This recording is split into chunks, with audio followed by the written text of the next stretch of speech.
Hay un mensaje que quiero compartir con ustedes esta noche.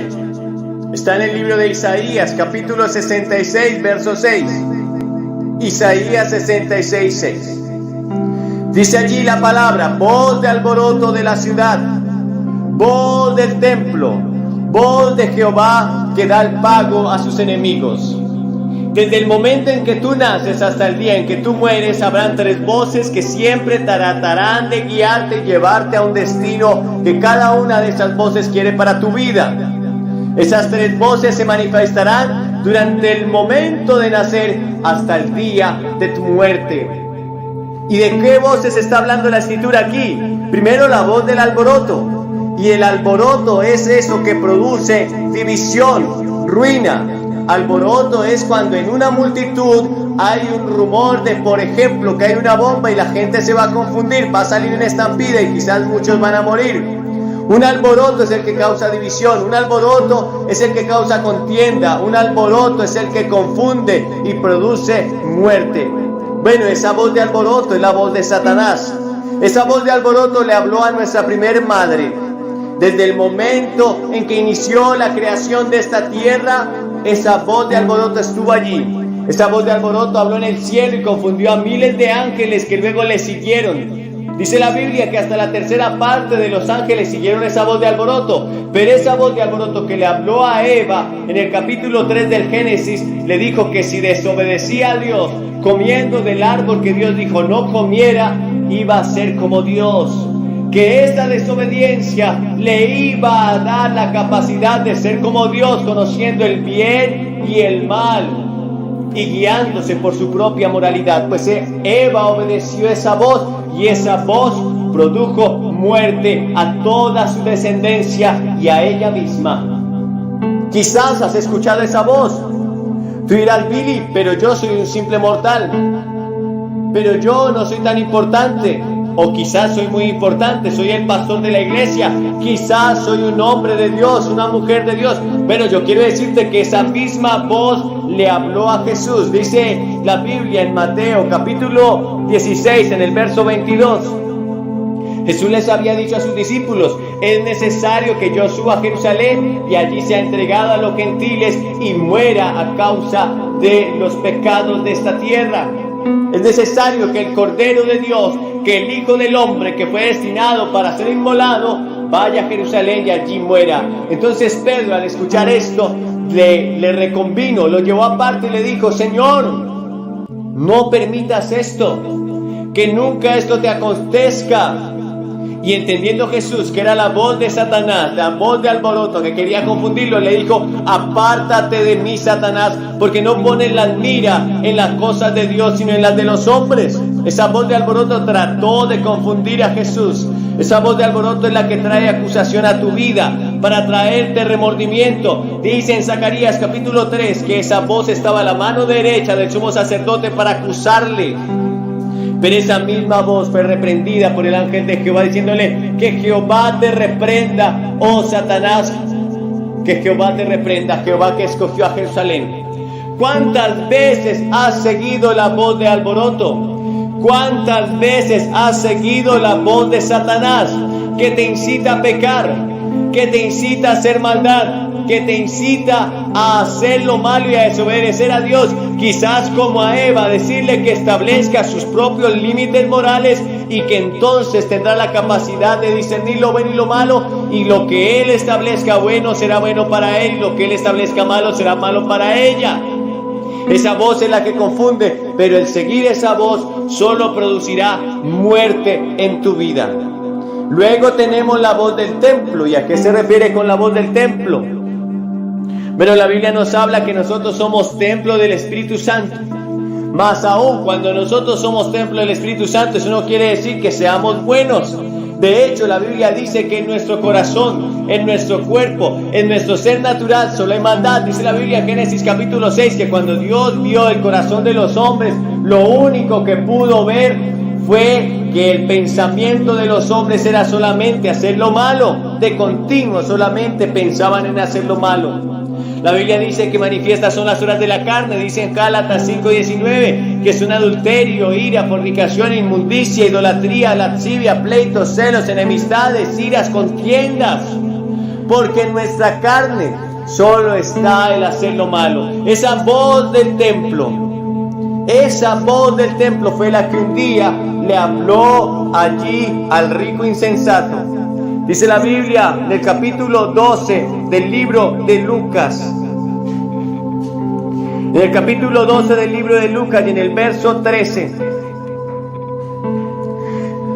Aquel hombre insensato, aquel hombre que estaba recibiendo mucho dinero, aquel hombre que pensó que podía almacenar mucho dinero, porque alguien quería justificarse ante Jesús y le dijo: Señor, dile a mi hermano que reparta su herencia conmigo. Entonces Jesús le refirió una parábola diciendo: la heredad de un hombre, en el capítulo 12, verso 16, la heredad de un hombre rico había producido mucho, y él pensaba dentro de sí diciendo: ¿qué haré? Escuchen que esta voz, él tuvo una conversación consigo mismo, quizás tú la has tenido.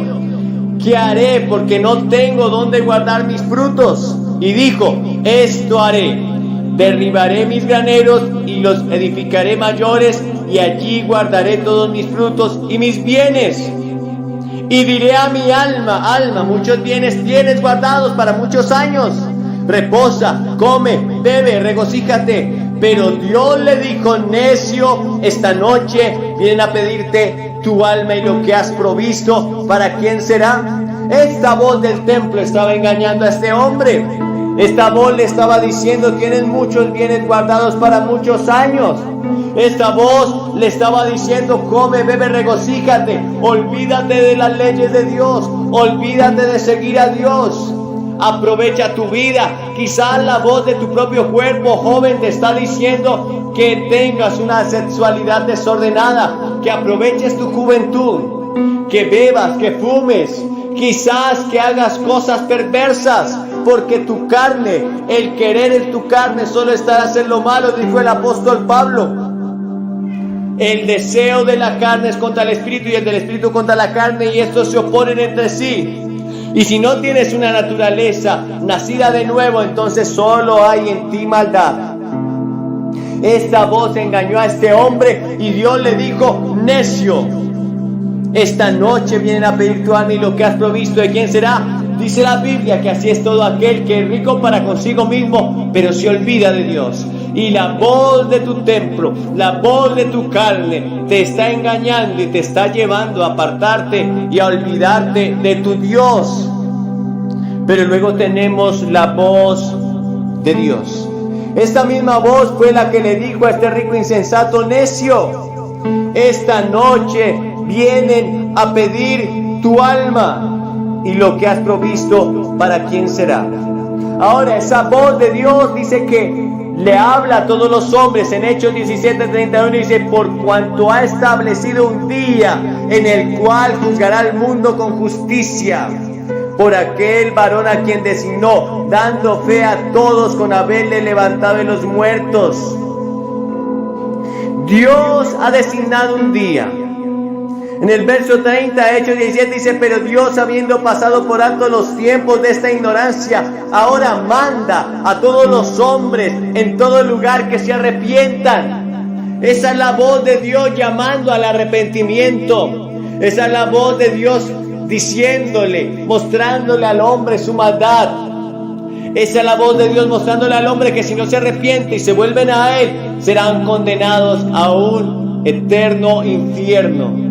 ¿Cuál de estas voces estás escuchando? ¿Estás escuchando la voz de Satanás que te dice que si desobedeces vas a ser igual a Dios? ¿O quizás estás escuchando la voz de tu templo, de tu carne, que te incita a pecar, a la lujuria, a la sexualidad, a la inmoralidad, a la glotonería, a la gula, a la pereza? O quizás hoy vas a escuchar la voz de Dios que te dice que te arrepientas, que te dice que hay un día establecido de juicio, que te dice que de tal manera amó Dios al mundo que ha dado su Hijo unigénito para que todo aquel que en él crea no se pierda, mas tenga vida eterna. Tú decides en esta noche qué voz vas a escuchar, ¿Qué voz vas a seguir? ¿A cuál de ellas vas a obedecer? Si decides obedecer a Satanás, solo te espera un lugar en tu eternidad y el día en que tú mueras. Pues la Biblia dice en Hebreos 9:27 que está establecido para los hombres que mueran una sola vez y después de esto el juicio. Si decides seguir la voz de Satanás, será lamentable para tu alma, será más lamentable para aquellos que estamos orando y buscando la presencia de Dios y rogando por ti. Pero tu destino eterno será el infierno. Ahora, si decides seguir la voz de tu carne, quizás vivas con placer, quizás vivas con mucho regocijo mundano, quizás tenga momentos de alegría y pasividad y de placer. Pero finalmente tu carne también te llevará al infierno. Porque la Biblia dice que los que practican tales obras de la carne son dignos de muerte eterna. Ahora, si decides seguir a Dios y escuchar la voz de Dios, entonces podrás entender lo que Jesús un día dijo a Nicodemo: te es necesario nacer de nuevo para entrar al reino de Dios. Y la única manera de nacer de nuevo es arrepentirnos de nuestros pecados y recibir a Jesucristo como nuestro único y suficiente Salvador. Él dijo en Juan capítulo 1, verso 12, que a los suyos vino y los suyos no le recibieron. Mas a todos los que le recibieron, a los que creen en su nombre, les dio la capacidad de ser nacidos y de ser hechos hijos de Dios. Así que tienen la oportunidad de hoy obedecer a Jesús, de hoy seguir a Jesús, de hoy nacer de nuevo y ser una nueva criatura. Solamente decide venir hoy a los pies de Jesús. Tienes que arrepentirte de tus pecados. Tienes que confesarlo públicamente ante este altar, ante estos testigos. Y entonces recibirlo en tu corazón. Y se producirá el milagro más grandioso del universo. Un nacimiento que no es de carne y de sangre, sino del Espíritu. Pasarás de muerte a vida. Tu naturaleza frágil, mundana, pecadora será transformada y será renovado en un nuevo hombre. Y entonces serás parte del reino de Dios. ¿Quieres venir esta noche? Desciende de las gradas. Desciende de ese lugar donde estás, porque quizás pueda ser la última oportunidad que tengas. Tú no sabes si ahora al salir de esta reunión vayas a morir. Yo no sé si esta noche podría morir, podría enfrentarme al juicio eterno y entonces ya no habría rescate por los pecados, porque solamente en vida tuviste la oportunidad de arrepentirte, quizás la desechaste. No hagas eso esta noche.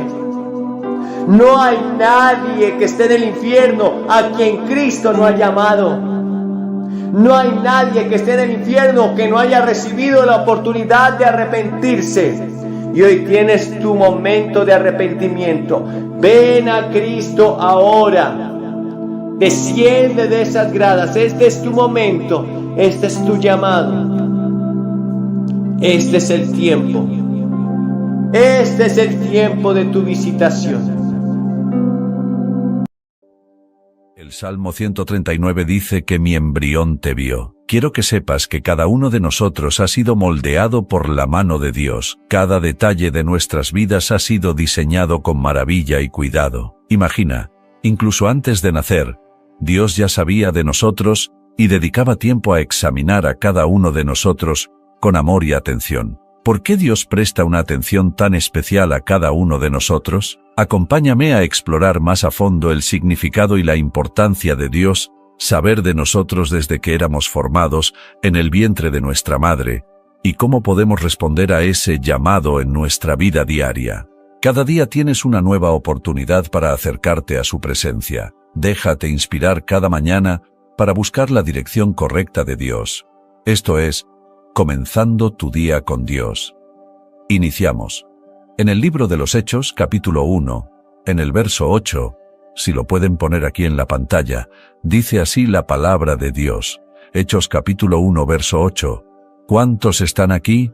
pero recibiré poder cuando haya venido sobre vosotros el Espíritu, y me seré testigo en Jerusalén, en toda Judea, en Samaria, y hasta lo último de que, di conmigo, pero recibiré poder cuando haya venido el Espíritu Santo sobre mi vida. Estas fueron las últimas palabras, fueron de las últimas palabras que Jesús le habló a sus discípulos. Y entre ellas le dijo, quédense en Jerusalén hasta que sea investido de poder de lo alto, porque seré bautizado dentro de muy pocos días. Y él dice, y recibirán poder cuando esté sobre usted el Espíritu Santo. Así que es más que evidente que el poder solo viene después del Espíritu Santo.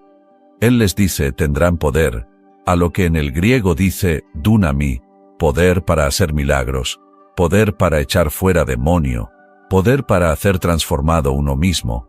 Recibirán ese poder cuando venga sobre ustedes el Espíritu Santo, y serán testigo en toda Jerusalén, Samaria, Judea, y hasta lo último de la tierra. No puede ser un testigo si no tiene poder. No puede tener poder si no tiene al Espíritu Santo. Así que, la clave del poder es el Espíritu Santo viviendo en nosotros y manifestándose a través de nosotros. ¿Cuánto me dicen adiós? Jesús les recomendó y les dijo, no salgan de Jerusalén hasta que no tengan el poder, la llenura, el bautismo del Espíritu Santo de Dios. Después que el Espíritu de Dios vino en el Pentecoste, que se levantó el apóstol Pedro y comenzó a predicar, y los discípulos, los apóstoles, comenzaron a ejercer el llamado de Dios de predicar en todas partes. El libro de los Hechos está lleno de hazañas, de milagros, de testimonios extraordinario y hermoso de lo que el Espíritu Santo hacía por medio de las manos de los apóstoles. Dice, y por mano de los apóstoles, Dios hacía grandes milagros y prodigios y señales, de tal forma que el pueblo lo alababa y cada día más el Señor añadía lo que había de ser salvo. La añadidura viene como respuesta a la manifestación del Espíritu Santo de Dios por medio de dones, señales y milagros. ¿Cómo el Espíritu Santo se manifiesta? Utilizando dones. No voy a profundizar en esto, pero si Él quiere que tú sepas el mañana, Él manifiesta el don de palabra de sabiduría. Si Él ve que estás enfermo y quiere sanarte, Él manifiesta el don de sanidades. Si te falta un ojo y Él quiere crear un ojo, Él manifiesta el don de hacer milagros. Los 9 dones del Espíritu son las 9 formas en que Él se manifiesta en la tierra. Sigo paro. Hay tanto que hablar del Espíritu Santo que lo voy a dejar para dentro de 2 semanas. Pero cuando ves realmente el motor que impulsa a la Iglesia a crecer y avanzar, te das cuenta que es el Espíritu Santo viviendo en sus vidas. El Espíritu Santo en ellos, el Espíritu Santo sobre ellos, el Espíritu Santo guiándolos a ellos. Jesús dijo, cuando tengan al Espíritu, tendrán poder. Donde está una persona llena del Espíritu Santo y rendida al Espíritu de Dios, es una tierra que será transformada y cambiada. Sigo paro. Y hablar del Espíritu de Dios no tomaría, le dije que no tomaría años. Él está en cada participación, Él está en cada cosa. Él escribió las Escrituras, Él guió a Pedro, a Pablo. Él estaba sanando a través de la sombra de Pedro. Él fue el que resucitó el cuerpo de Jesús en la tumba. Romano 8. Él es el secreto de todo. Él no es milagro, Él no es liberación, Él no es un aceite, Él no es agua, Él no es viento. Son formas que Él expresa de lo que Él puede hacer. Él no es una paloma blanca volando. ¿Quién es el Espíritu Santo? Simplemente le quiero decir que Él es una persona. Es Dios, y la Biblia está llena de estas confirmaciones. Pero yo no le quiero hablar de Él como Dios, porque Él es Dios. Yo le quiero hablar de Él hoy en los pocos minutos como una persona. Él es una persona, no meramente una presencia. Uy, el Espíritu Santo es una presencia. No, es una persona con presencia, no es una atmósfera, sigo paro, no es un ambiente. Él es una persona con una atmósfera y un ambiente que emanan de Él. El Espíritu Santo no es una actitud, una atmósfera o un ambiente. Él es una persona que quien habla, piensa, planea y es increíblemente brillante. Él es elocuente. Él es la voz de Dios, del Dios Trino para nosotros. En el libro de Juan 16:13 dice, no hablará por su propia cuenta, sino que hablará todo lo que oyere una presencia, una atmósfera. No habla una persona así. Sigo paro. Él fue el que resucitó el cuerpo de Jesús en la tumba. Romano 8. Él es el secreto de todo. Él no es milagro. Él no es liberación. Él no es un aceite. Él no es agua. Él no es viento. Son formas que Él expresa de lo que Él puede hacer. Él no es una paloma blanca volando. ¿Quién es el Espíritu Santo? Simplemente le quiero decir que Él es una persona. Es Dios y la Biblia está llena de estas confirmaciones. Pero yo no le quiero hablar de Él como Dios, porque Él es Dios. Yo le quiero hablar de Él hoy en los pocos minutos como una persona. Él es una persona, no meramente una presencia. Uy, el Espíritu Santo es una presencia. No, es una persona con presencia, no es una atmósfera. Sigo paro, no es un ambiente. Él es una persona con una atmósfera y un ambiente que emanan de Él. El Espíritu Santo no es una actitud, una atmósfera o un ambiente. Él es una persona que quien habla, piensa, planea y es increíblemente brillante. Él es elocuente. Él es la voz de Dios, del Dios Trino para nosotros. En el libro de Juan 16:13 dice, no hablará por su propia cuenta, sino que hablará todo lo que oyere una presencia, una atmósfera. No habla una persona así. Sigo paro. Él fue quien te hizo, dice la Biblia. La Biblia dice, el espíritu en hebreo o en griego, su significado es aliento, soplo, sigo paro. Él es quien nos hizo, y no nosotros mismos. Él hizo tu personalidad, tu cuerpo y todo lo referente a ti. Él lo diseñó perfectamente. Él pensó en tu cuerpo y lo hizo de la forma que Él quiso que tú lo tuvieras. ¿Alguien puede alabar a Dios? Él es quien da los diseños y las ideas de todas las cosas. Él fue quien diseñó los colores de las flores. Él fue que diseñó cada bestia, cada insecto, cada animal, cada cosa que se arrastre, nade o vuele en la tierra fueron diseñada, planeada y pensada por el Espíritu Santo. El Salmo 103 dice, envía a tu Espíritu y ellos son recreados otra vez. Cada cosa, aunque tú no lo creas, tiene un propósito. El ratón que tú odias tiene un propósito. La culebra que no te gusta ver tiene un propósito. Cada cosa fue hecha con un propósito. El pecado corrompió la creación, pero todo era perfecto. Alguien pide alabar a Dios. El Espíritu Santo fue quien le dio el diseño a David. El templo, y dice la Biblia en una traducción más ampliada. Dice, esto también le entregó el diseño David a Salomón. Le entregó el diseño de todo lo que el Espíritu había puesto en su mente, sobre los atrios del templo del Señor, para los cuartos de alrededor, para los tesoros del templo y para los depósitos de las ofrendas sagradas. La Biblia dice, en Primera de Crónica 28:12, el Espíritu plasmó en la mente de David el diseño de cómo tenía que ser el templo. David no construyó el templo.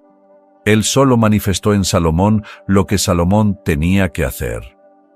David le dijo, estos planos no me los dio un ingeniero terrestre, esta arquitectura me la dio el Espíritu de Dios. ¿Cómo sí? David era tan profundo que Dios le daba los diseños de todo. Y le digo, Salomón, al templo tal como está el diseño, porque viene de arriba. Esto fue, comenzando tu día con Dios, esto fue, comenzando tu día con Dios, comenzando tu día con Dios, comenzando tu día con Dios. Iniciamos. Colosenses 2:13 nos revela lo que realmente sucedió en la cruz del Calvario. Cuando Cristo estaba siendo crucificado y estaba derramando su sangre y siendo burlado por los guardias y los religiosos, pensaban que estaban obteniendo la victoria al crucificar a Jesús. El mundo físico no logró captar lo que estaba sucediendo realmente. Pero ese día en la cruz del Calvario, Dios puso a Satanás de cabeza. Las tinieblas se estremecieron. Una de las cosas que hizo Jesús ese día fue que quitó el velo, lo rasgó y lo rompió, para que todos tuvieran acceso al lugar santísimo, la Biblia dice que cuando su cuerpo fue roto, quebrado, Él era ese lugar santísimo, que fue abierto para que tuviéramos acceso directo a la presencia de Dios. Día en la cruz Satanás y a fiesta. Pero bíblicamente no es así. Se ha predicado, pero bíblicamente no es así. El apóstol Pablo, bajo revelación del Espíritu Santo, nos muestra algo totalmente diferente.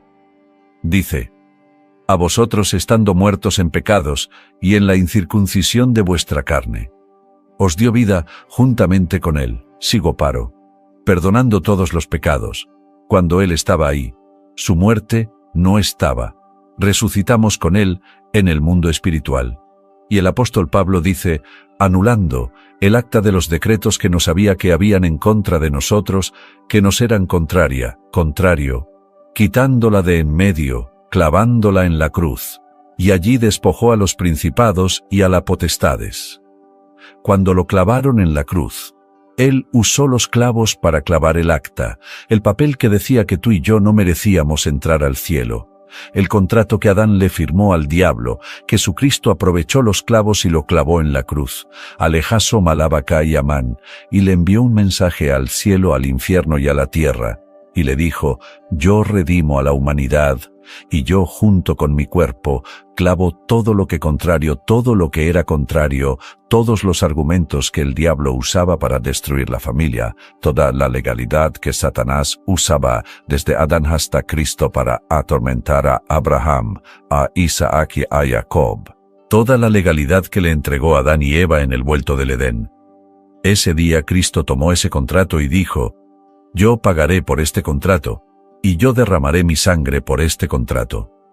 Esto nos dice a nosotros que Satanás no tiene legalidad para destruir mi casa, y yo vengo a decirle a ustedes que Satanás está ilegal en tu casa, que la enfermedad es ilegal en tus huesos, que el cáncer sal de mí, y al demonio suéltame porque yo fui comprado. Sigoparo, Él anuló todo el derecho que Adán le entregó a Satanás. Jesús lo anuló, no lo están entendiendo. Es sin negar que tú estés con cáncer, porque Él anuló la causa de la enfermedad. Él anuló ese pecado, y Él le dijo al diablo, ya no tienes legalidad para enfermar a la gente, porque yo anulo ese contrato. Por eso es que dice, y para esto apareció el Hijo de Dios, para deshacer las obras del diablo, el diablo atado a la humanidad.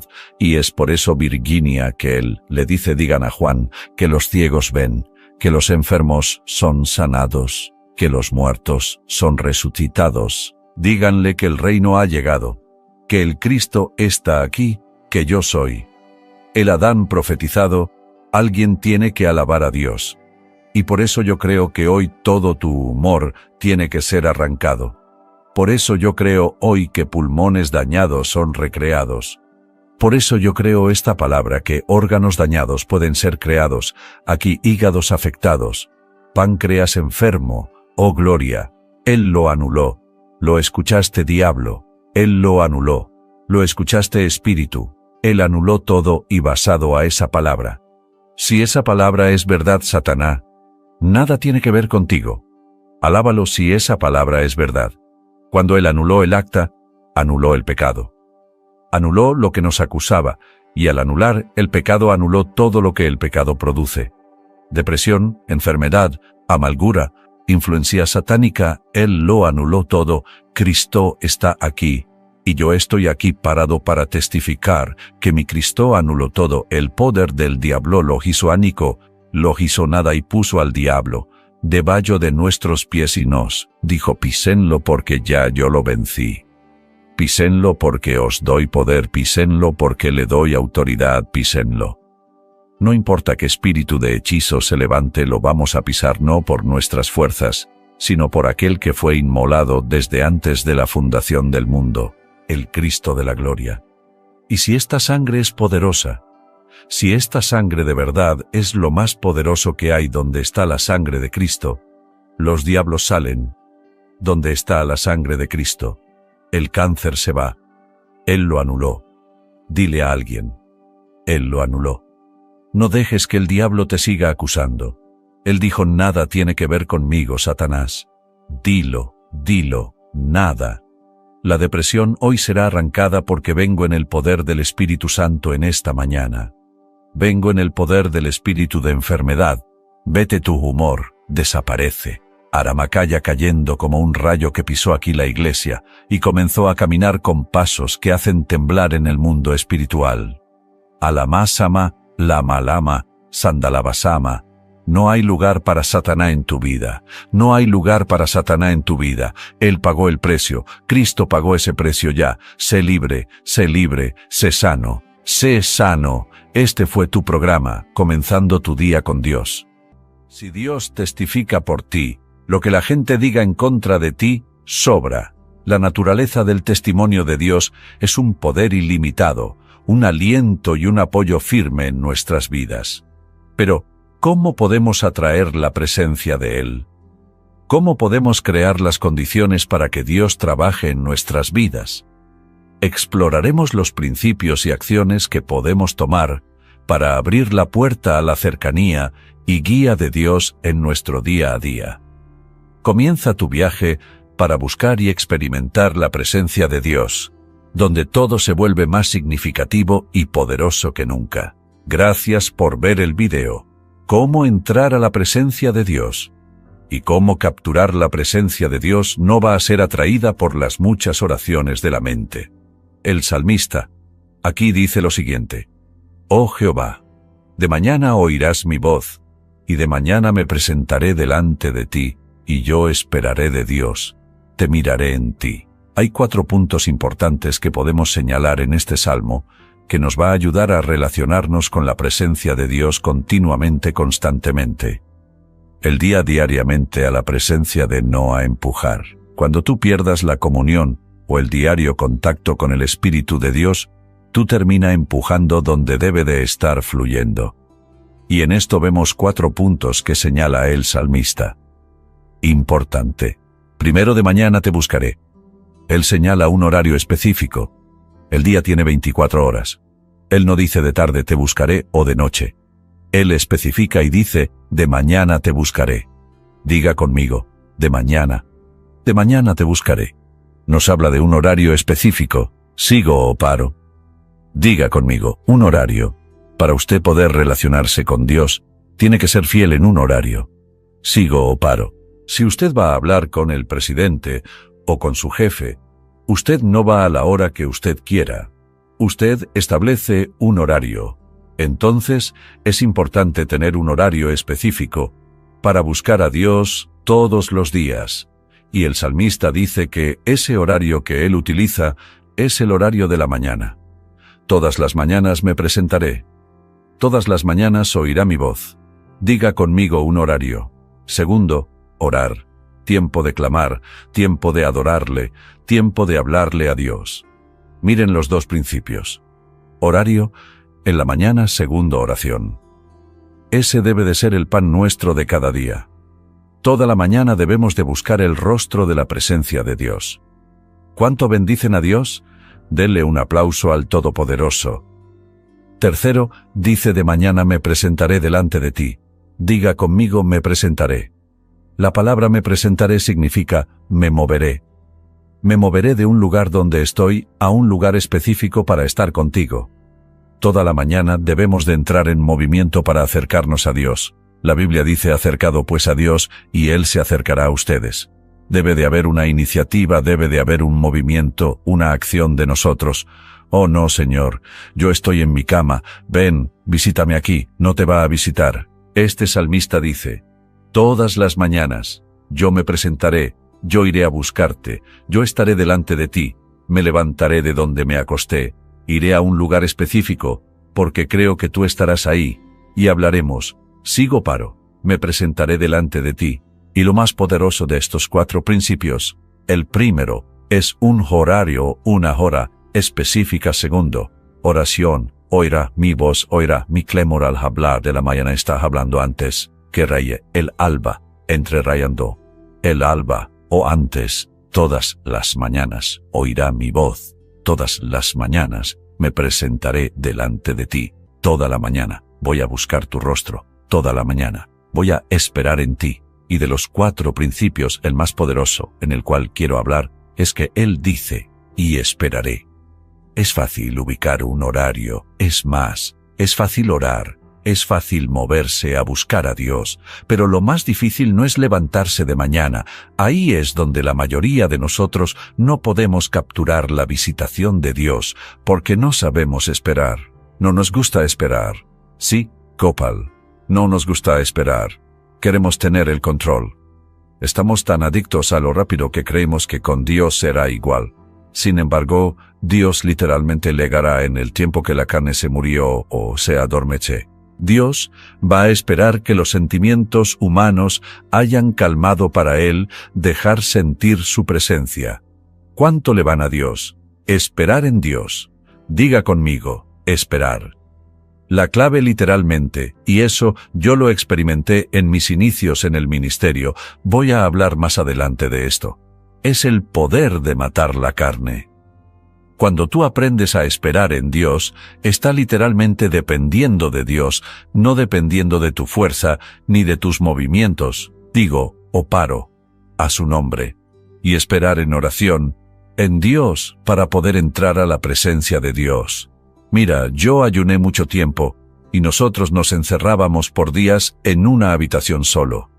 Y sabe que era lo más tormentoso, no eran los 3 días sin comer, no eran los 3 días sin comer nada, era 3 días mirando la misma 4 paredes sin hablar con nadie, sin tener intervención de afuera. Lo más desesperante de un ayuno encerrado es la soledad, es estar solo, sin hacer nada. La carne lucha para salir de ahí. La carne no le importa ayunar y pasar hambre, y trabajar y entretenerse. Tú quieres ayunar fácil. Ahora tranca la carne en un lugar donde no tenga redes sociales, donde no tenga entretenimiento. Va a sentir cómo te grita por dentro. Va a sentir cómo se va muriendo porque la carne no puede esperar. Sigo paro, la carne no espera. La carne se desespera.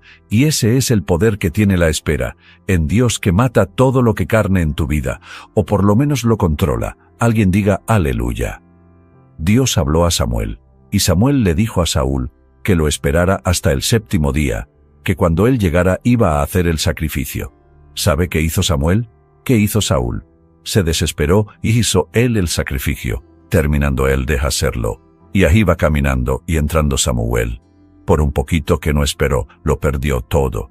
No esperó al profeta, no esperó al indicado, sino que él ejerció la función para lo cual él no estaba ungido, ni estaba asignado, ni llamado, y el no esperar le hizo al rey Saúl perder su reino y la presencia de Dios para siempre. Entonces el salmista dice, delante de ti vendré cada mañana, oraré, pero me detendré a esperar. ¿A esperar qué? La respuesta, a esperar la presencia, a esperar la visitación de Dios. Ah, usted no está aquí todavía, sigo para. Cuando esperamos en oración. Por eso cuando usted vaya a hablar y a tener comunión con Dios, no tenga nada pendiente que lo esté esperando, porque Dios no va a entrar en su negocio, ni va a entrar en su juego, ni Él va a venir a la hora que usted se lo pidió, ni cuando usted quiso. Él va a esconderse hasta que usted se muera, y Él va a esperar que todos sus sentidos mueran, para entonces el aparecer con su presencia. Por eso es que la gente deja de crecer en la presencia de Dios, porque vienen al culto mirando el reloj, se van a orar en la mañana mirando el reloj. No hay en todo el mes un día que usted diga, este día para yo esperar en Dios, este día para yo estar en su presencia, este día es para yo adquirir de su gloria, de su toque fresco. No sé si le estoy llegando a 5 aquí.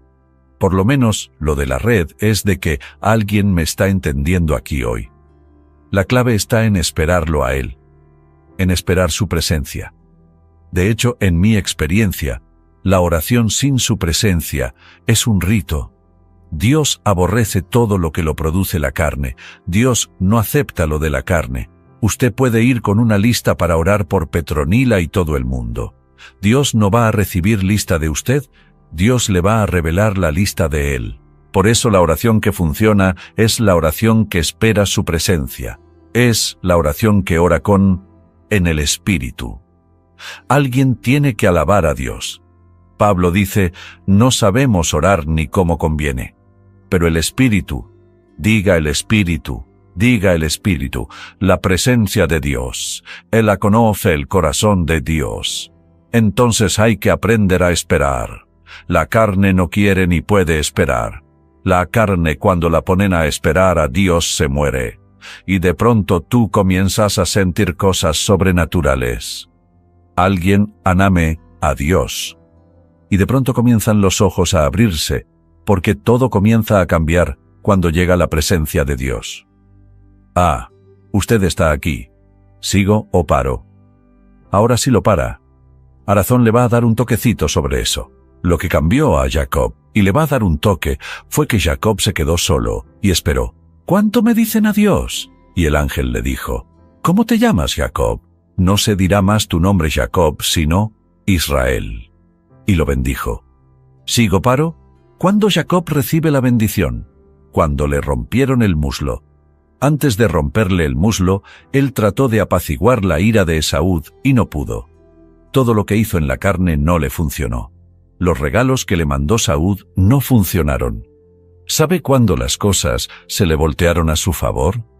Cuando el ángel lo rompió, cuando le quebró algo. ¿Y qué le quebró? Esta parte. Cuando usted le quiebra la pierna, que usted pierde estabilidad, y ya usted no se puede sostener en usted mismo. Gracias.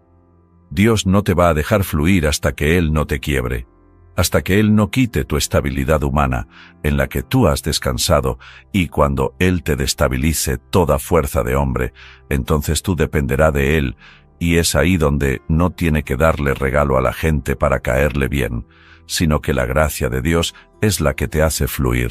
La gracia de Dios es la que te lleva hasta ahí. Entonces la gente habla de todo tipo de cosas menos de quebrantamiento, pero eso se lo voy a dejar para otro día. Alaba la gloria de Dios. Alaba la gloria de Dios. Hay gente aquí en las redes que necesitan que lo golpen hasta que lo quiebren. Cuando lo quiebran sale el profeta que siempre estuvo ahí. Cuando lo quiebra las visiones se aclara, cuando lo quiebran, comienzan a suceder cosas sobrenaturales a su favor. Sigo paro. Entonces hay gente que hay que quebrarlos, y que hasta que no son quebrados, no pueden ser productivos. No pueden conocer la victoria hasta que no es quebrado. No le diga a Dios que lo quiebre, trate de buscar usted cómo quebrarse. Porque si Él lo quiebre, Él le va a dar duro. Él le va a dar donde usted va a sentir el golpe. El ángel no tocó a Jacob. El ángel le dio. ¡Bum! Le rompió el hueso, pero lo hizo caminar en la dirección que tiene que caminar, en la dirección que tiene que caminar. Hay alguien que Dios hoy le va a romper el brazo, el hueso, el oído, algo, pero lo va a poner en el caminar y en el fluir del Espíritu de Dios. Diga conmigo, esperar es la parte que casi nadie puede. La gente ora y sale corriendo. Yo conocí un profeta que fue, con el que yo aprendí muchas cosas, y la clave de él era esperar.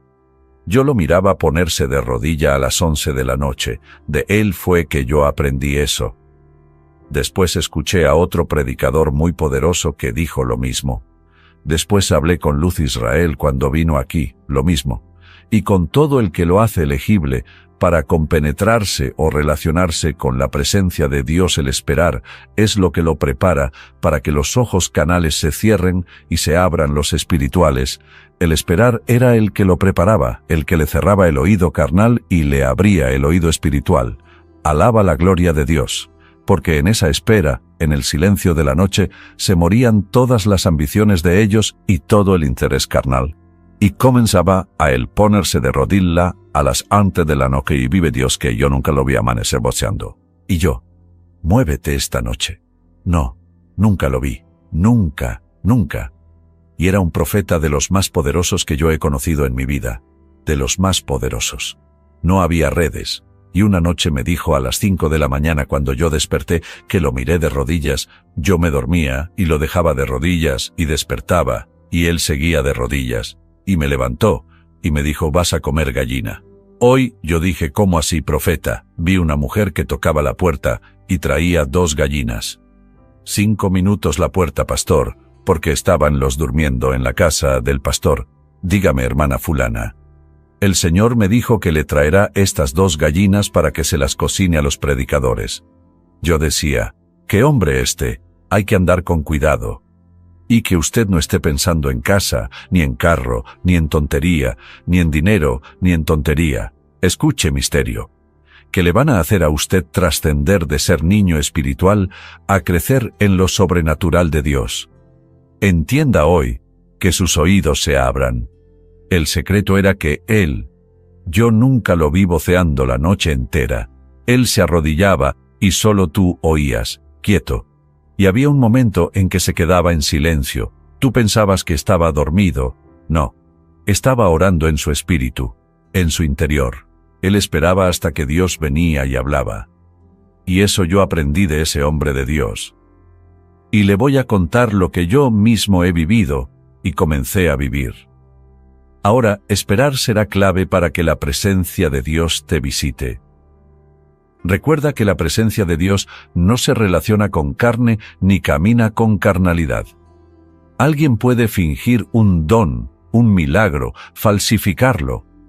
Alguien puede pagarle a una persona que se haga pasar por ciego y hacer un sinnúmero de locura, pero la presencia de Dios no se falsifica.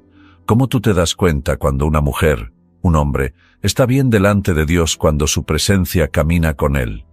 No cuando hace milagro, no cuando hace señales ni cuando habla en lengua, sino que cuando llega tú sientes la presencia de Dios en ese hombre. ¿Sabe por qué? Porque la presencia no camina con corrupto. La presencia no puede estar cerca del pecado. No se relaciona. Alaba la gloria de Jehová que reina. Alaba la gloria. Esa es la única forma real de darse cuenta cuando alguien anda bien. Todo el mundo puede hablar mal de un hombre o una mujer de Dios. Es un tar, es un macual. Pero si cuando él habla tú sientes su presencia, Dios está con él. Así que, todo lo que el mundo diga, sobra. Si Dios testifica por ti, lo que la gente diga en contra de ti, sobra. Sobra. Alguien diga, aleluya. Mira cómo lo dice Isaías. Este es un secreto. Pero lo que esperan a Jehová. Tendrán nuevas fuerzas, levantarán alas como las águilas, correrán y no se cansarán, caminarán y no se fatigarán. Mira todas las bendiciones o todos los privilegios que comienzan a moverse a nuestro favor cuando aprendemos a esperar en Él. Cuando aprendemos a esperar en su presencia, alguien tiene que alabar a Dios. Es como dijo y simplemente rendirte. Hay predicadores que hoy en día la gente no le está mirando mucho, pero Dios me dijo que cargan su gloria. Dios me dijo de un predicador, escúchalo, Señor, sí, escúchalo porque Él tiene algo que va a activar algo dentro de ti. Alaba la gloria de Dios. Si usted pudiera entenderme completamente va a ser bendecido, pero lo que esperan a Jehová quienes reciben nuevas fuerzas, quienes se levantarán como las alas de las águilas, quienes correrán y no se cansarán, quienes caminarán y no se van a fatigar, lo que esperan en Dios. No dice lo que ayunan, no dice lo que diezman, no dice lo que ofrenda, dice lo que esperan, lo que esperan, lo que esperan a Jehová. Las personas piensan esto, va a ser un día común, nada inusual habrá hoy. Nada fuera de lo ordinario, no mucho que esperar, solo como cualquier día. Y podría ser el día de graduación o de aniversario o de promoción, o un día en el que te retires, o un día en el que comienzas tus vacaciones, o tal vez tu cumpleaños o el cumpleaños de un hijo. Pero hoy quiero hablar contigo sobre un día que es único en la historia del mundo. El día cuando la Biblia nos enseña que Jesucristo volverá a la tierra. Y ese día está en el calendario de Dios. La palabra de Dios dice que solo pasará una vez y vendrá como una devastación para los que no están preparados. Pero para los que esperan la venida de Jesucristo, va a ser un día de gran gozo. Y los cristianos antiguos del Nuevo Testamento continuamente comentaron y esperaron ese día. O el día, o los últimos días. Esas expresiones se usan en todo el Nuevo Testamento. Los últimos días. Y vivimos, yo pienso, en los últimos días. ¿Qué clase de día esperamos? ¿Qué pasará ese día? Primero será el día de revelación. Segunda de Tesalonicenses 1:7 dice, y ustedes los atribulados reposen con nosotros cuando el Señor Jesús se manifieste desde el cielo con sus poderosos ángeles. Él no vendrá montado en un asno la próxima vez. Vendrá con poderosos ángeles del cielo. será personal. El regreso y la venida de Jesucristo. Después de la crucifixión y la resurrección de Jesús, la Biblia dice que Él apareció en persona a sus discípulos y a 500 de sus seguidores. Pero Jesús no se le apareció a Pilato, ¿se han preguntado por qué? O a Herodes, o al sumo sacerdote, o a los que querían su crucifixión. Él no apareció a ellos, no se les apareció. ¿Por qué? Porque no era el tiempo. Lo van a ver ese día que está en el futuro. Apocalipsis 1:7 dice: He aquí él viene en las nubes y todo ojo le verá, también los que le traspasaron, y todos los pueblos de la tierra se lamentarán por él. Incluso las personas que lo traspasaron, incluso las personas que idearon su muerte van a verlo, y van a estar conmocionados. Las Escrituras dicen en Primera de Tesalonicenses 4:16, porque el Señor mismo descenderá del cielo. En Hechos 1:11 dice: este mismo Jesús, quien vendrá de la misma manera como lo vieron ir al cielo. Y estaban viendo cómo se iba al cielo, su ascensión, y dice que desapareció en una nube, creo que fue una nube de ángeles, que vino a escoltarlo de vuelta al cielo, porque había ángeles que vinieron cuando él nació, lo escoltaron a la tierra, y ahora iba a volver al cielo después de su resurrección, y ellos vinieron a escoltarlo de vuelta. ¿Sabes? Antes de que una gran obra de arte como una estatua o una pintura sea presentada al público, en general se mantiene escondida. Las personas tal vez sepan que la obra se está preparando, tal vez sepan su ubicación, pero no la ven. Y cuando el día de la presentación llega, la obra de arte se cubre con una tela hasta el momento de su revelación. Las personas vienen con gran anticipación y el evento en general es precedido por una ceremonia.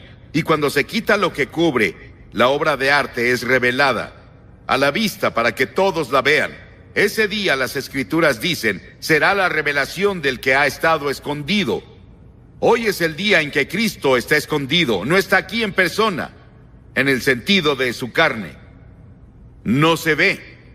Lo aman sin haberle visto, dice Pedro en Primera de Pedro 1:8. Pero ese día Él será revelado. Verás, este es un día de fe, venimos a Él por fe, pero luego estará a la vista. Vamos a verlo frente a frente. Y espero ese día cuando veré a Jesucristo y frente a frente, y pueda caer a sus pies y agradecerle por morir en la cruz por mí, y yo tenga perdón por mis pecados y vaya al cielo a pasar la eternidad con Él. En los países orientales, un hombre se presenta, en muchos países orientales presentan al hombre el día de su boda con su esposa. La primera vez que él ve a la esposa es el día de la boda. Ella está escondida bajo un velo. Y ya imagino la expectación de esos jóvenes esperando a ver qué clase de mujer eligieron sus padres para él. Para ver a su esposa por primera vez. Amamos a Cristo, pero no lo hemos visto. Está escondido detrás de un velo. Anhelamos verlo en persona. Ahora vemos por espejo oscuramente, mas lo veremos cara a cara, dicen las Escrituras. Lo veremos con sus poderosos ángeles. ¿Qué día va a ser cuando Él venga? Como trueno en el cielo, como un rugido de trueno. Y luego en segunda, será un día de condenación. Para los creyentes será un día de éxtasis y gozo, emoción y gloria. Pero para los que no lo conocen, será un día de juicio. Dios ha puesto en nosotros un fuerte deseo de ver justicia ejecutada en el mundo. Celebramos cuando los buenos ganan y los malos pierden en televisión. Aplaudimos el sistema legal cuando aplica la justicia a una persona que hizo gran daño a otros. Aplaudimos el sistema legal cuando hace algo para llevar justicia social a nuestras comunidades. Y muchas personas se rehúsan a creer que Dios un día traerá justicia a esta tierra, pero va a hacerlo. Y será bajo sus términos. A cada uno de nosotros vamos a tener que enfrentar el juicio. Dios es perfecto en amor y justicia. Dios es un Dios de amor. No te vayas y dejes que las personas piensen que Dios no es un Dios de amor. Lo que quiero que recuerdes más de toda esta cruzada es que Dios te ama. No importa quién seas, lo que eres, qué trasfondo étnico tengas, cuántos pecados hayas cometido, Dios te ama y no hay nada que puedas hacer. Dios va a continuar amándote hasta la tumba. Él te ama, es un Dios de amor, pero también es un Dios de justicia y va a llevar a las personas de todo el mundo a un lugar de juicio y traerá justicia al mundo. En segunda de Tesalonicenses 1, 8 y 9 dice, en llama de fuego para dar retribución a los que no conocieron a Dios ni obedecen al Evangelio de nuestro Señor Jesucristo, los cuales sufrirán de eterna expulsión de la presencia del Señor y de la gloria de su poder. Piensa en eso. La traducción Revised Standard Version del versículo, una exclusión de la presencia de Dios. Verás lo que significa, es que los que están perdidos, los que no conocen a Cristo como Señor y Salvador, y podría ser un miembro de la iglesia y todo, pero dentro de ti no estás seguro de cómo estás ante Dios, y podrías estar perdido. Todos ustedes van a echar un vistazo a Cristo en su gloria. Van a ver toda la gloria y toda la emoción y el gozo del cielo por un momento, y se llevarán ese recuerdo a la eternidad, pero no podrán disfrutarlo. Van a ser excluidos de su presencia, dicen las Escrituras. Recuerdo cuando oí eso por primera vez de un erudito griego en la Universidad de Cambridge. Recuerdo el impacto que tuvo sobre mí cuando dijo lo que significaba ese pasaje. Y comencé a pensar en echar un vistazo a Jesús y toda su gloria y todo su poder, y yo debía ser parte de eso en el cielo, y me lo perdí. Por mi propia lujuria, o mi avaricia, o mi orgullo, o mi ego, o porque no me rendí ante Cristo en la cruz. También va a ser un día de salvación. Un día de salvación. Ahí llegamos a la glorificación. Han oído de la salvación y la santificación. Eso se llama glorificación. ¿Quiénes son los objetos de salvación y cuál es la naturaleza de la salvación? En 2 de Tesalonicenses 1:7 dice descanso. Esto indica que muchas desigualdades van a ser niveladas. Habrá perfecta justicia. El pobre del mundo tendrá sus necesidades cubiertas y muchos de los ricos se volverán pobres. ¿Recuerdan el hombre rico y el pobre de los que Jesús habló? El pobre murió y fue al cielo con Jesús. Y el hombre rico, que no tenía tiempo para el pobre, murió y fue al infierno.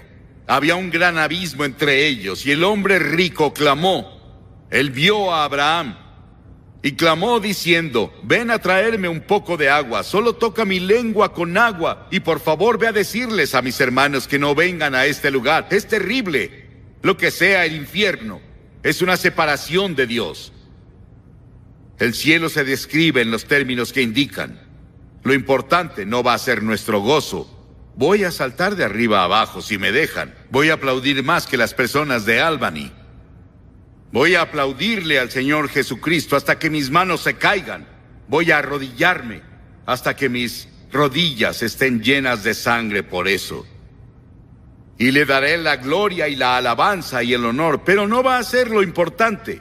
Lo importante es que Jesús va a ser tan revelado y hermoso y glorioso en y a través de nosotros, sus santos, que todo el universo se levantará y se maravillará de que Cristo hiciera tal cosa por su muerte y su resurrección, que tomara a pecadores como tú y yo, que nos oponemos a Dios, que rompemos las leyes, que lo desobedecemos a diario, y nos llevará y amoldará a lo que Él planea para el futuro, y a compartir con Él su reino y gobierno.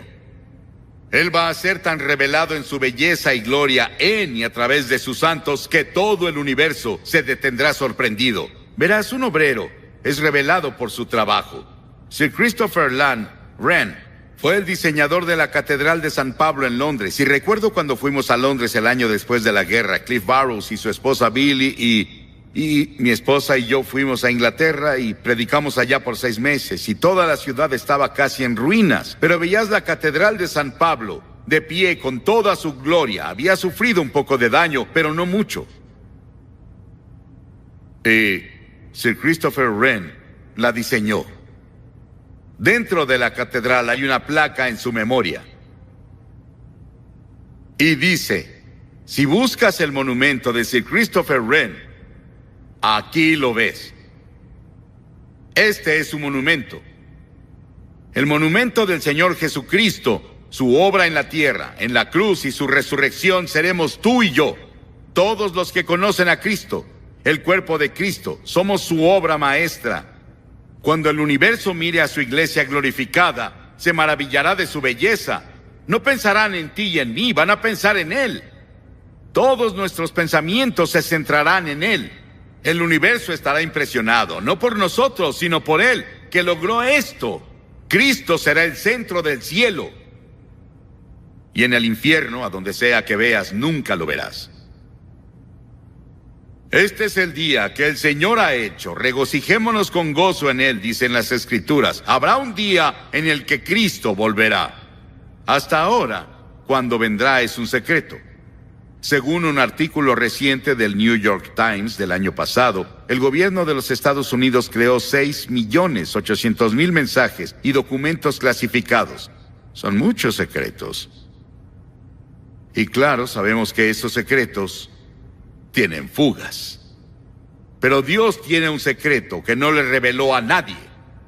A nadie, y ni siquiera especulamos. Y ese es el día y la hora de su regreso. No lo sabemos. Pero Jesús, antes de su muerte, llevó a sus discípulos a la montaña y en privado le preguntaron: Señor, ¿cuándo volverás? ¿Y cuáles serán las señales de tu regreso? ¿Qué podemos esperar antes de que vuelvas?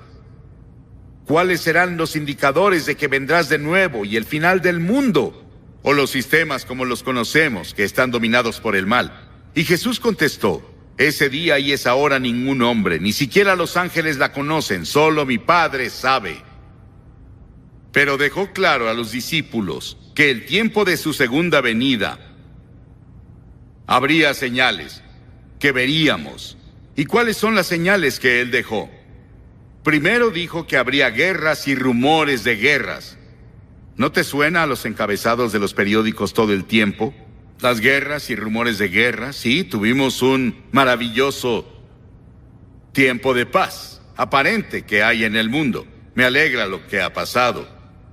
Pero incluso con toda esa paz que explotó, no significa que no sea un mundo peligroso. Los economistas en Londres, el otro día en un editorial dijeron que el mundo aún es un lugar peligroso.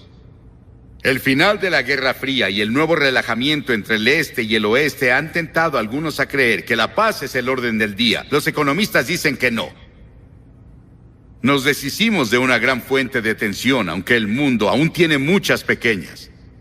Ni el odio, ni la intolerancia, ni la agresión, ni el choque de ideas murieron en los cambios que hubo el año pasado y la paz explotó, pero también el conflicto. Y la segunda cosa que dijo: muchos vendrán en mi nombre diciendo yo soy el Cristo. Me dicen que hay más de 400 personas en Los Ángeles tan solo que se presentan como Cristo. Él dijo que cuando se levantaran los cristos falsos y los falsos profetas y mostraran grandes señales y maravillas, y muchas personas hoy enseñan que somos Dios, todo lo que tienes que hacer es entrar en contacto con el poder que está dentro de ti, liberarlo, y puedes resolver todos los problemas de la vida.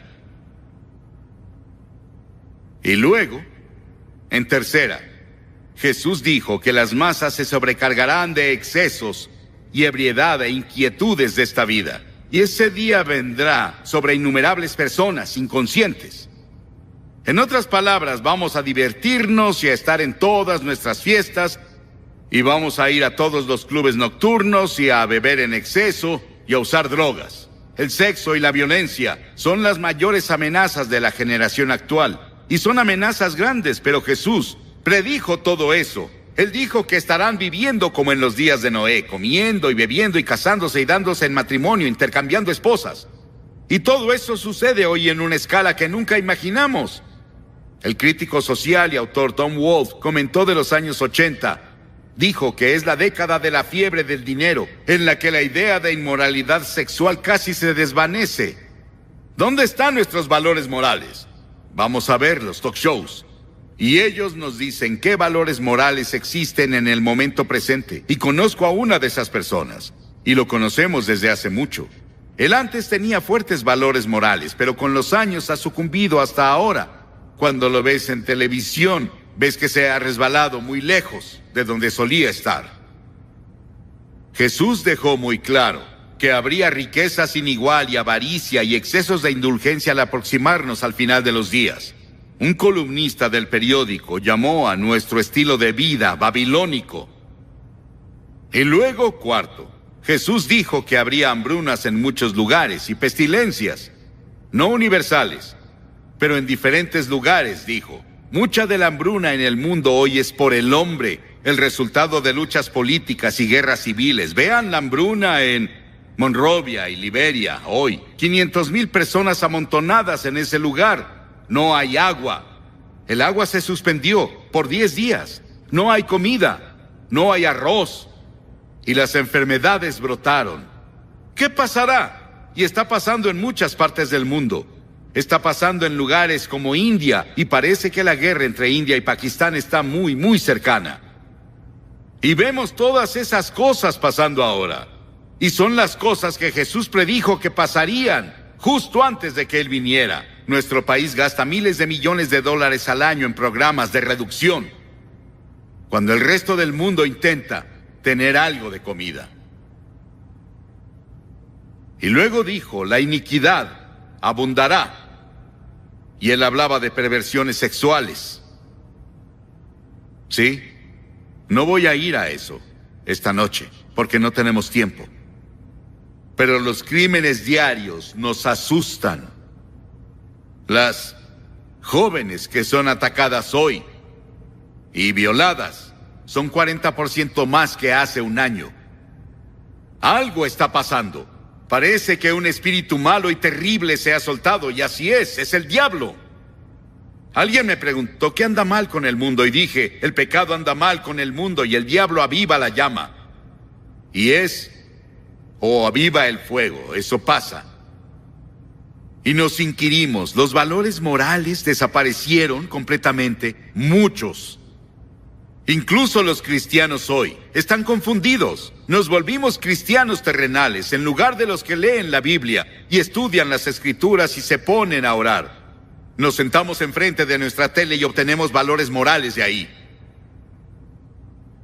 Y luego dijo que habría un incremento de terremotos. Hay unos 6,000 terremotos detectados en todo el mundo cada año.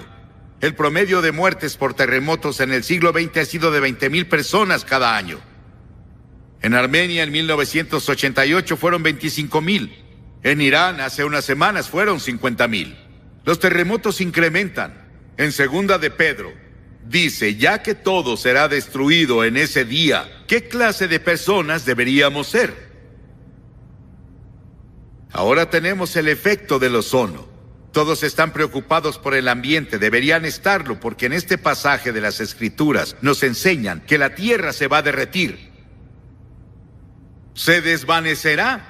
Algo va a pasar, una cosa climática va a pasar. Y me parece que cuando leemos del efecto del ozono, y eso es de lo que Pedro habló, y dijo, ya que todo será destruido y cambiado así, ¿qué clase de personas deberíamos ser? Deben vivir de forma santa y piadosa, esperando el día de Dios y apresurándonos a su venida. El cristiano no es un desertor de la vida. Al contrario, creer que Cristo regresará nos da confianza y el valor de vivir como debemos hoy. Saber que Cristo volverá me hace querer trabajar mucho más. Quiero alimentar a más personas. Quiero predicarles a más personas. Quiero ayudar a más personas hambrientas y sin hogar. Eso nos anima. Es un incentivo para salir a la sociedad y hacer lo mejor que podamos. Sabemos que todo el mundo no va a ser salvado. Pero saliendo del mundo, habrán personas que serán salvadas. Porque esperamos un nuevo cielo y una nueva tierra, como Dios prometió, y vivimos audazmente por Él en el contexto de nuestras vidas. La Biblia dice que vendrá un día cuando Dios sacudirá los cielos y la tierra. Ese será el día de salvación para los que conocen a Cristo. Será el día de juicio para los que no lo conocen. ¿Estás preparado? Las Escrituras dicen, prepárate para encontrar a Dios. ¿Te has preparado? Dirás, ¿qué debo hacer para prepararme? Sí, vas a la iglesia de vez en cuando. Fuiste bautizado. Tomas la comunión tal vez. Has tomado tus votos en la iglesia. pero muy dentro no estás seguro de cómo estás. Y quieres asegurarte primero y luego irte de aquí. Esta cruzada acabará en unos minutos. Esta fase al menos, porque va a continuar en las iglesias. Va a continuar con todo el gran trabajo de seguimiento que se planeó. Pero necesitas hacer un compromiso con Cristo hoy. Hoy es el día de salvación. Ahora es el tiempo aceptable. Las Escrituras nos enseñan que puedes endurecer tu corazón. Dios te dará otro momento, otra oportunidad de decirle que sí. Te pediré que hagas algo que has visto en las últimas 2 noches, que más de 2,000 personas hicieron. Te pediré que te levantes de tu asiento y vengas y te pares frente a esta plataforma. Y al venir dices: entrego mi corazón a Cristo, quiero estar seguro, quiero tener la seguridad de que estoy salvado y que voy a ir al cielo y voy a estar preparado para encontrar a Cristo cuando regrese. Dirás: ¿por qué me pides que vaya al frente? Cada persona que Jesús llamó en el Nuevo Testamento la llamó públicamente. Él dijo: si no estás dispuesto a reconocerme ante los hombres, no te reconoceré ante mi Padre en el cielo. Hay algo con hacer un compromiso público que Él nos ha ordenado hacer. Y voy a pedirte que hagas eso ahora. Cientos de ustedes, a quienes Dios les habló, si vienes de arriba te tardarás un par de minutos. Comienza ahora. Dios te está hablando. Si estás con amigos o parientes te esperarán. Si vienes en autobús esperarán. Hay mucho tiempo. Dios te está hablando. Ven. Rápido. Cuando estés enfrente les diré unas palabras. Voy a orar con ustedes. Les daré literatura para ayudarlos en su vida cristiana. Solo levántate y ven, ahora, desde aquí y en todos lados.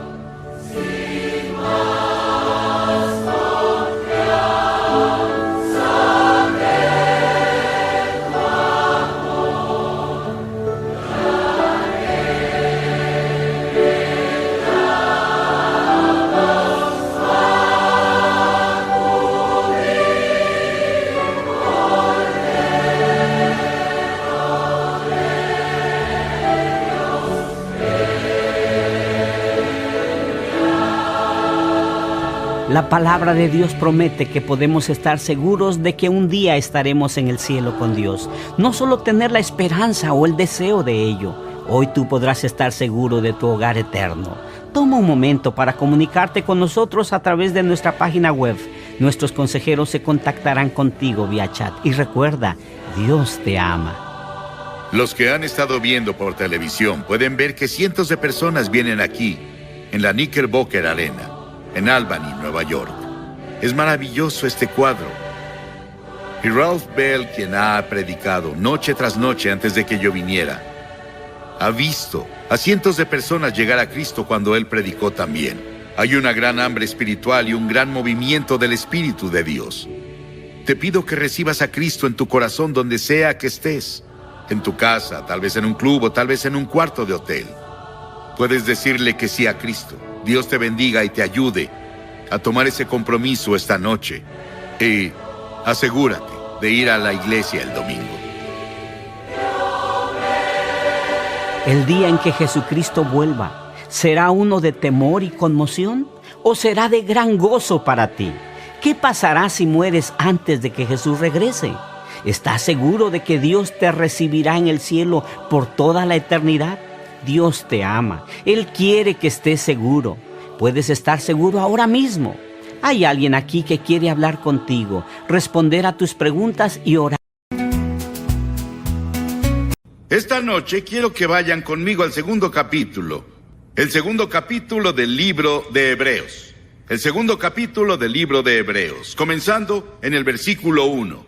Por tanto, es necesario que con más diligencia atendamos a las cosas que oímos, no sea que un día nos deslicemos. Y en griego estas palabras son muy fuertes. Es decir, hablaba del Antiguo Testamento. Es muy importante estudiar y leer el Antiguo Testamento. Atenderlo, estudiarlo, para que no nos deslicemos de esta enseñanza. Si las Escrituras dicen, y toda transgresión y desobediencia recibió justa recompensa o retribución, nosotros, ¿cómo escaparemos? Si descuidamos tan grande salvación. Y el contexto aquí está hablando de la salvación a través de Jesús. cómo Cristo vino del cielo, y lo oímos hace un momento. Se hizo inferior a los ángeles, por supuesto. Cristo está por encima de los ángeles y principados y poderes en la jerarquía del cielo y el universo. Pero cuando vino a la tierra, se hizo inferior a los ángeles, identificándose con nosotros. Y cuando vienes y recibes a Jesucristo como tu Salvador, te vuelves superior a los ángeles. Eres coheredero con el Señor Jesucristo. Y nunca sabrás hasta que llegues al cielo lo que significa recibir a Cristo, lo que es la salvación total. Pero viendo el futuro de esta generación, no es una imagen bonita. De hecho, muchas de las afirmaciones que se pronuncian hoy son desesperantes y casi sin esperanza. Recibí una carta de un comentarista de radio hace tiempo y él dijo: Billy, oí tu predicación. Y dijo: sabes, eres muy desalentador, danos esperanza. Pero soy un poco como Jeremías. Mi esposa me dice Jeremías a veces. Porque, ¿sabes? Jeremías vio por 40 años el deterioro de su país. Él vio a su país cautivo. Él vio a la ciudad de Jerusalén destruida. Él vivió todo eso. Y le dicen el profeta llorón: veo Estados Unidos hoy y veo al mundo hoy. Y para ser honesto, lloro mucho. Lloro en mi alma y mi corazón. Y clamo y digo: Dios, ¿cómo escaparemos? Y esto nos está moviendo rápido ahora. Los eventos se aceleran muy rápido. Y lo vemos en todo el mundo. Muchas de las antiguas tradiciones y cosas viejas que las personas creen se rompen y sacuden. En todo el mundo. Nos preguntamos, ¿aún queda esperanza? Un editorial de Londres dijo el otro día: la civilización occidental está cometiendo suicidio. Un muy prominente religioso de este país fue recientemente a Asia. Él volvió y dijo: todas mis ideas cambiaron. Me fui siendo optimista y ahora soy pesimista. No creo que el mundo dure. Hay una filosofía de desesperación. Bertrand Russell, antes de morir, dijo: lo más que esperamos es una rígida desesperación. Piensa en eso. Era un hombre brillante, un hombre de letras, diciendo: lo único que esperamos es una rígida desesperación. Desesperación en todos lados. Un encabezado el otro día decía: los científicos se desesperan al mover hacia adelante el reloj atómico una vez más. Ahora, los escritores dicen en Efesios que en ese tiempo estaban sin Cristo, sin esperanza, sin Dios en el mundo. Ahora, sin Cristo, no creo que habría ninguna esperanza. Un senador de los Estados Unidos me dijo hace unas semanas, yo fui a cenar en el comedor del Senado con amigos senadores, y me llamó a su mesa. Él dijo: Billy, dijo, ¿eres optimista o pesimista? Discutíamos eso aquí en la mesa. Le dije: soy optimista. Él dijo: ¿cómo puedes ser optimista? Ser optimista con el mundo en que vivimos. Un senador de los Estados Unidos dijo eso, y llevaba en el Senado mucho tiempo. Dije: soy optimista porque leí la última página de la Biblia. Sé que todo estará bien. Dios tiene un plan. ¿Cómo escaparemos si descuidamos tan gran salvación? Veo la escena del mundo hoy y no veo mucha esperanza de paz permanente. Veo la escena del mundo hoy y veo al país y su escena. Y veo corrupción casi a donde sea que volteo. Cada vez que ponen un comité de investigación sacan muchas serpientes. El gobierno local, el alto gobierno, el gobierno federal, el gobierno estatal, comercios, en cada área de la vida parece que tenemos corrupción y unos hacen malas cosas y trampas y mentiras. No significa que somos peores que cualquier otra generación, porque cada generación lo ha hecho. Todos han pecado, todos somos pecadores, el corazón es muy malvado. ¿Quién lo conocerá? Eso siempre ha sido así. Y mi razón para pararme aquí a predicar hoy no es intentar salvar este mundo moribundo en el que vivimos. No va a ser salvado. Verás, hemos construido nuestra civilización en cimientos quebrados. El cimiento quebrado del pecado, la iniquidad humana. Y no lo salvará ninguna acción de las Naciones Unidas. Nos dicen que hagamos todo lo que podamos por la paz mundial. Nos dicen que hagamos todo lo que podamos para conservar las mejores cualidades de la vida, ya sea en el este o el oeste. Nos dicen que hagamos la vida tan pacífica como podamos. Bienaventurados los pacificadores. Pero al final no lo conseguiremos.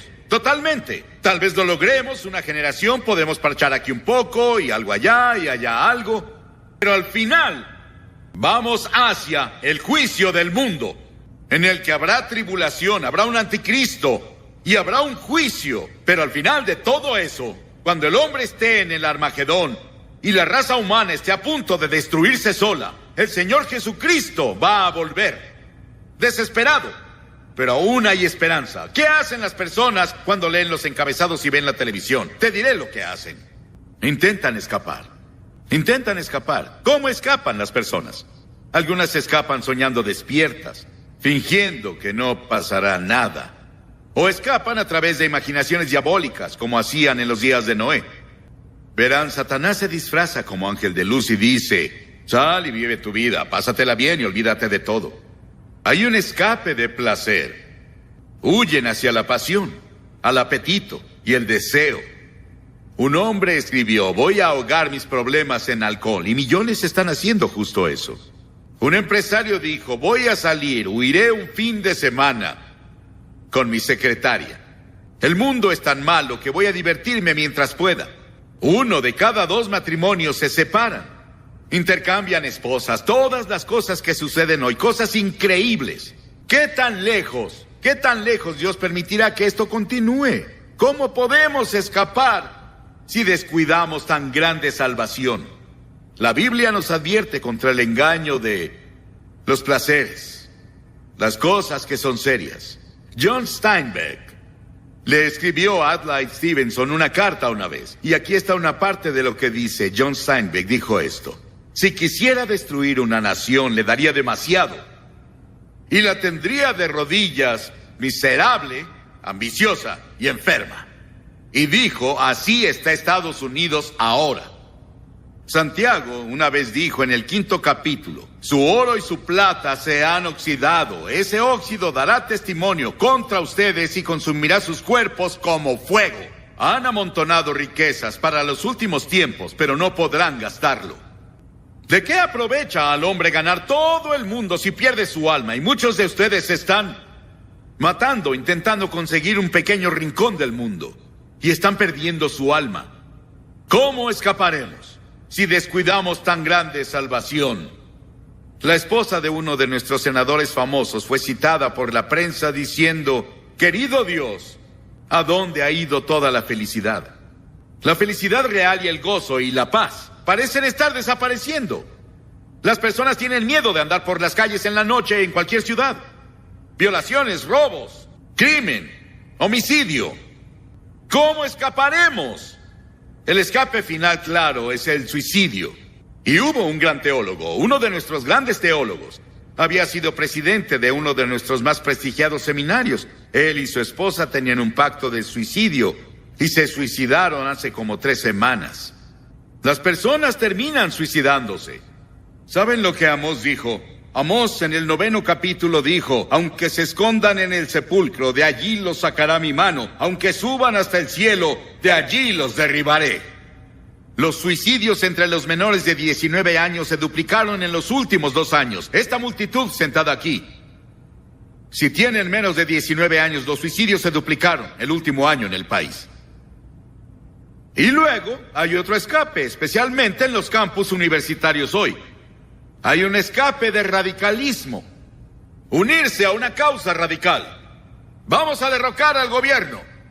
Y oí en televisión el otro día que uno de esos chicos en 1960 de la Universidad de California había huido a Argelia o algún lugar y lo entrevistaron. Se había cortado ya el cabello, rasurado la barba, no lo reconocí.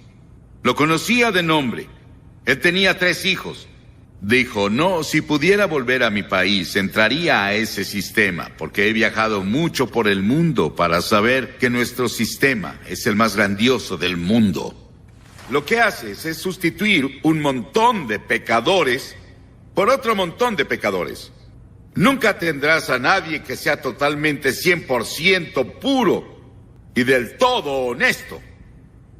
Solo hubo un hombre que vivió así y fue Jesús.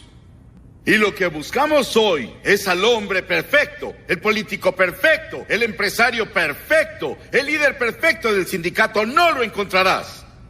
Tienes que lidiar en la sociedad con la naturaleza humana como es. Déjame decirte, hay miles de políticos honestos, tan honestos como pueden ser, tan honestos como los predicadores. Porque la Biblia enseña que todos nos hemos alejado de la gloria. Algunos son de los mejores hombres en Washington y en las capitales estatales que hayamos tenido. Pero Sir Winston Churchill dijo una vez, nuestros problemas nos rebasan. Dijo, no hay ninguna salida.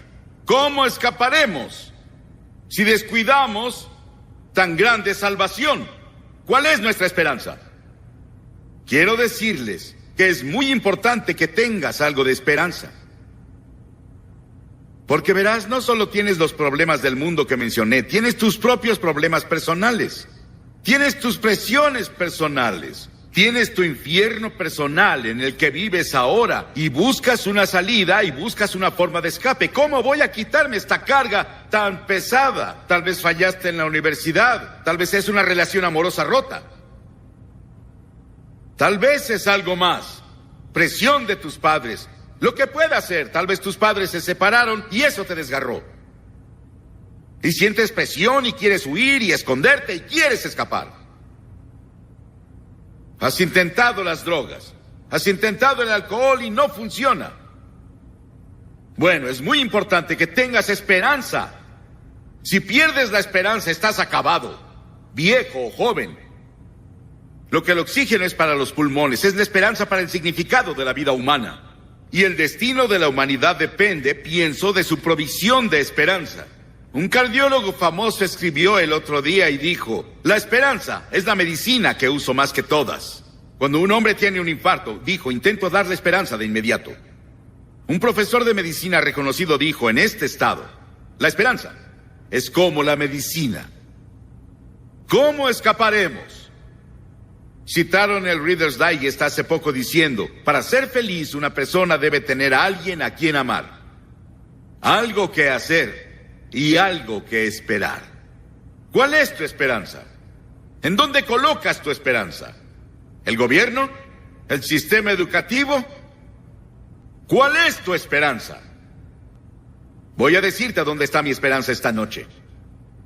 Mi esperanza no está en una organización. Mi esperanza no está en un plan. Mi esperanza no está en un tratado. Mi esperanza está en un hombre, la persona que se sienta a la diestra de Dios el Padre, el Señor Jesucristo.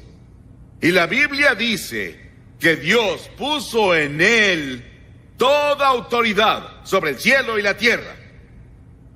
Y mi esperanza se centra total y completamente en él. Y quiero decirte, he sido un fracaso en mi vida. Yo he sido pecador.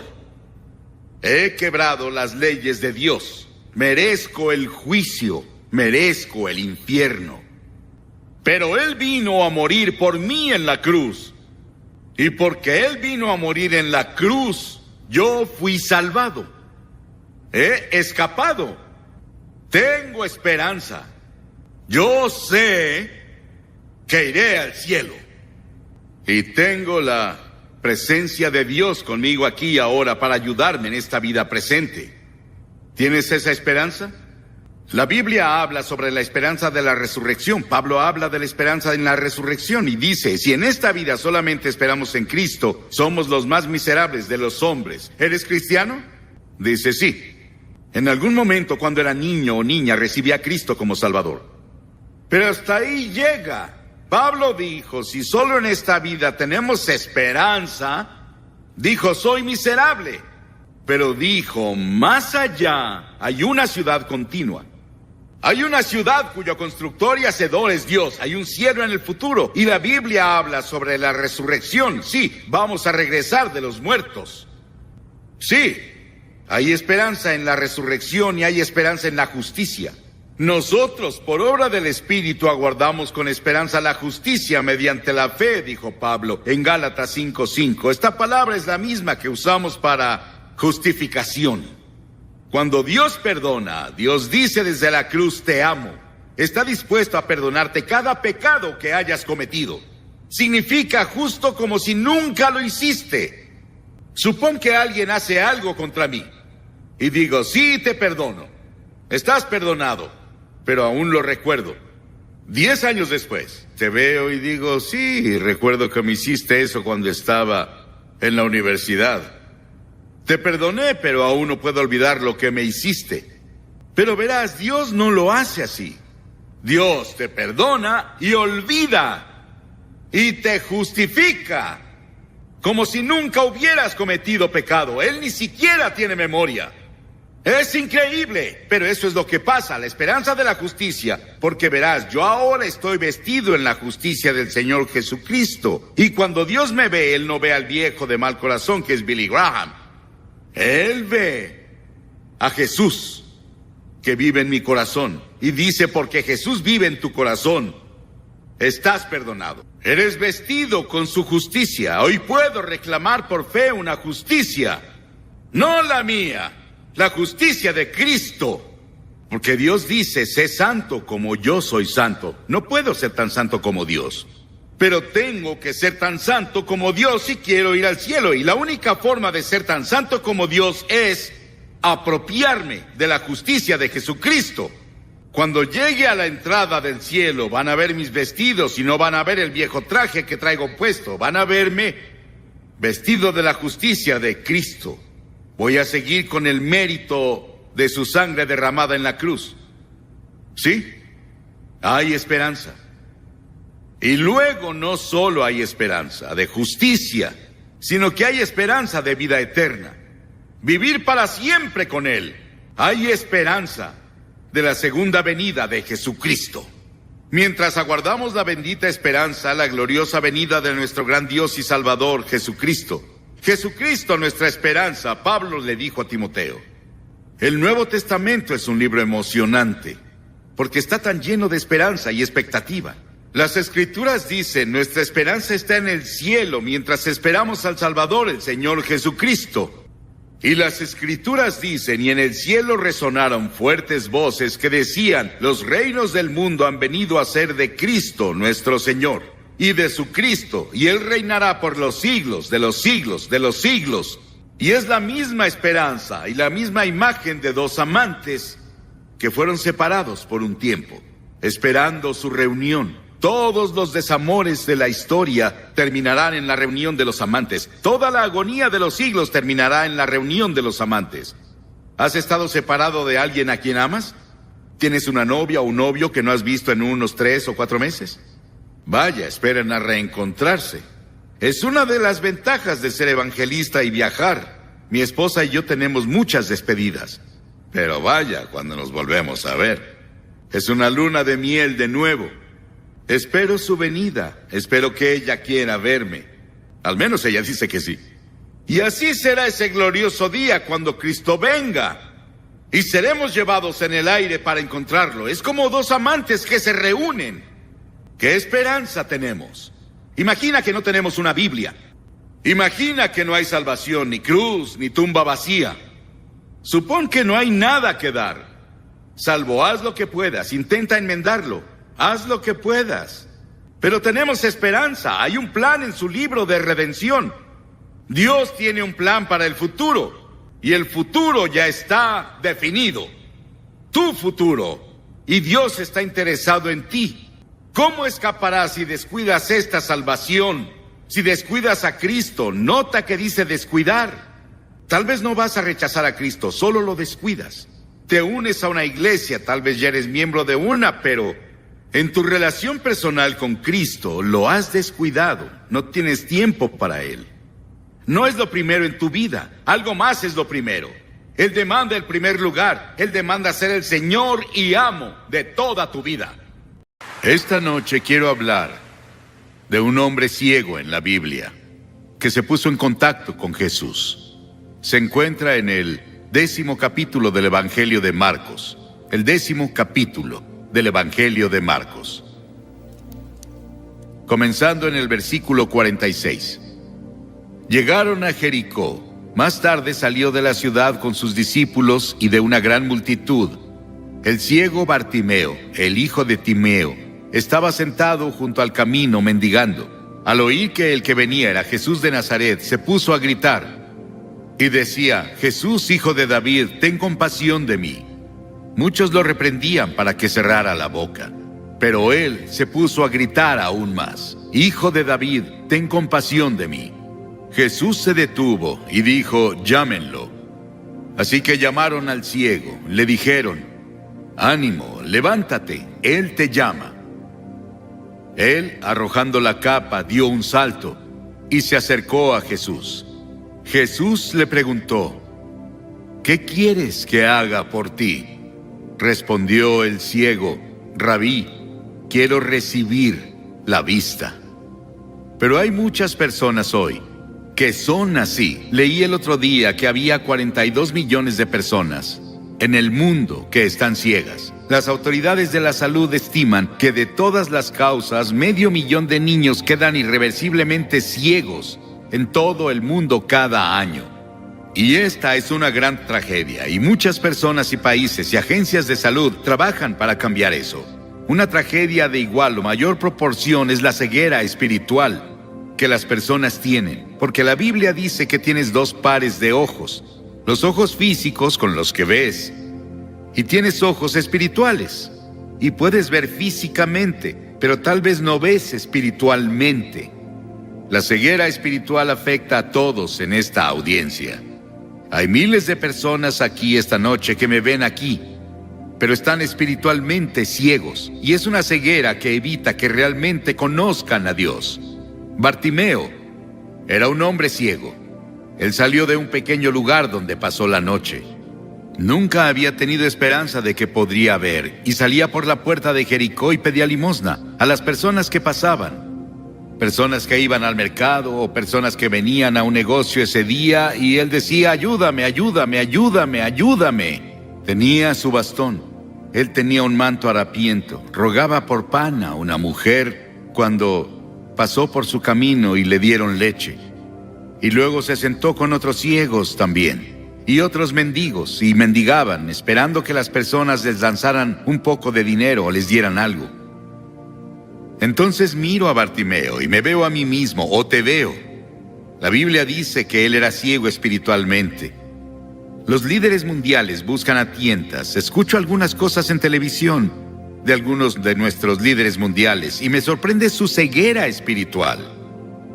Y he hablado con algunos de ellos en privado, y yo solo quiero alcanzarlos y tomarlos y sacudirlos y decirles que necesitan a Cristo, porque Cristo podría abrir sus ojos, y creo que solo los creyentes de verdad saben qué está mal con el mundo, porque lo que está mal con el mundo es un problema espiritual.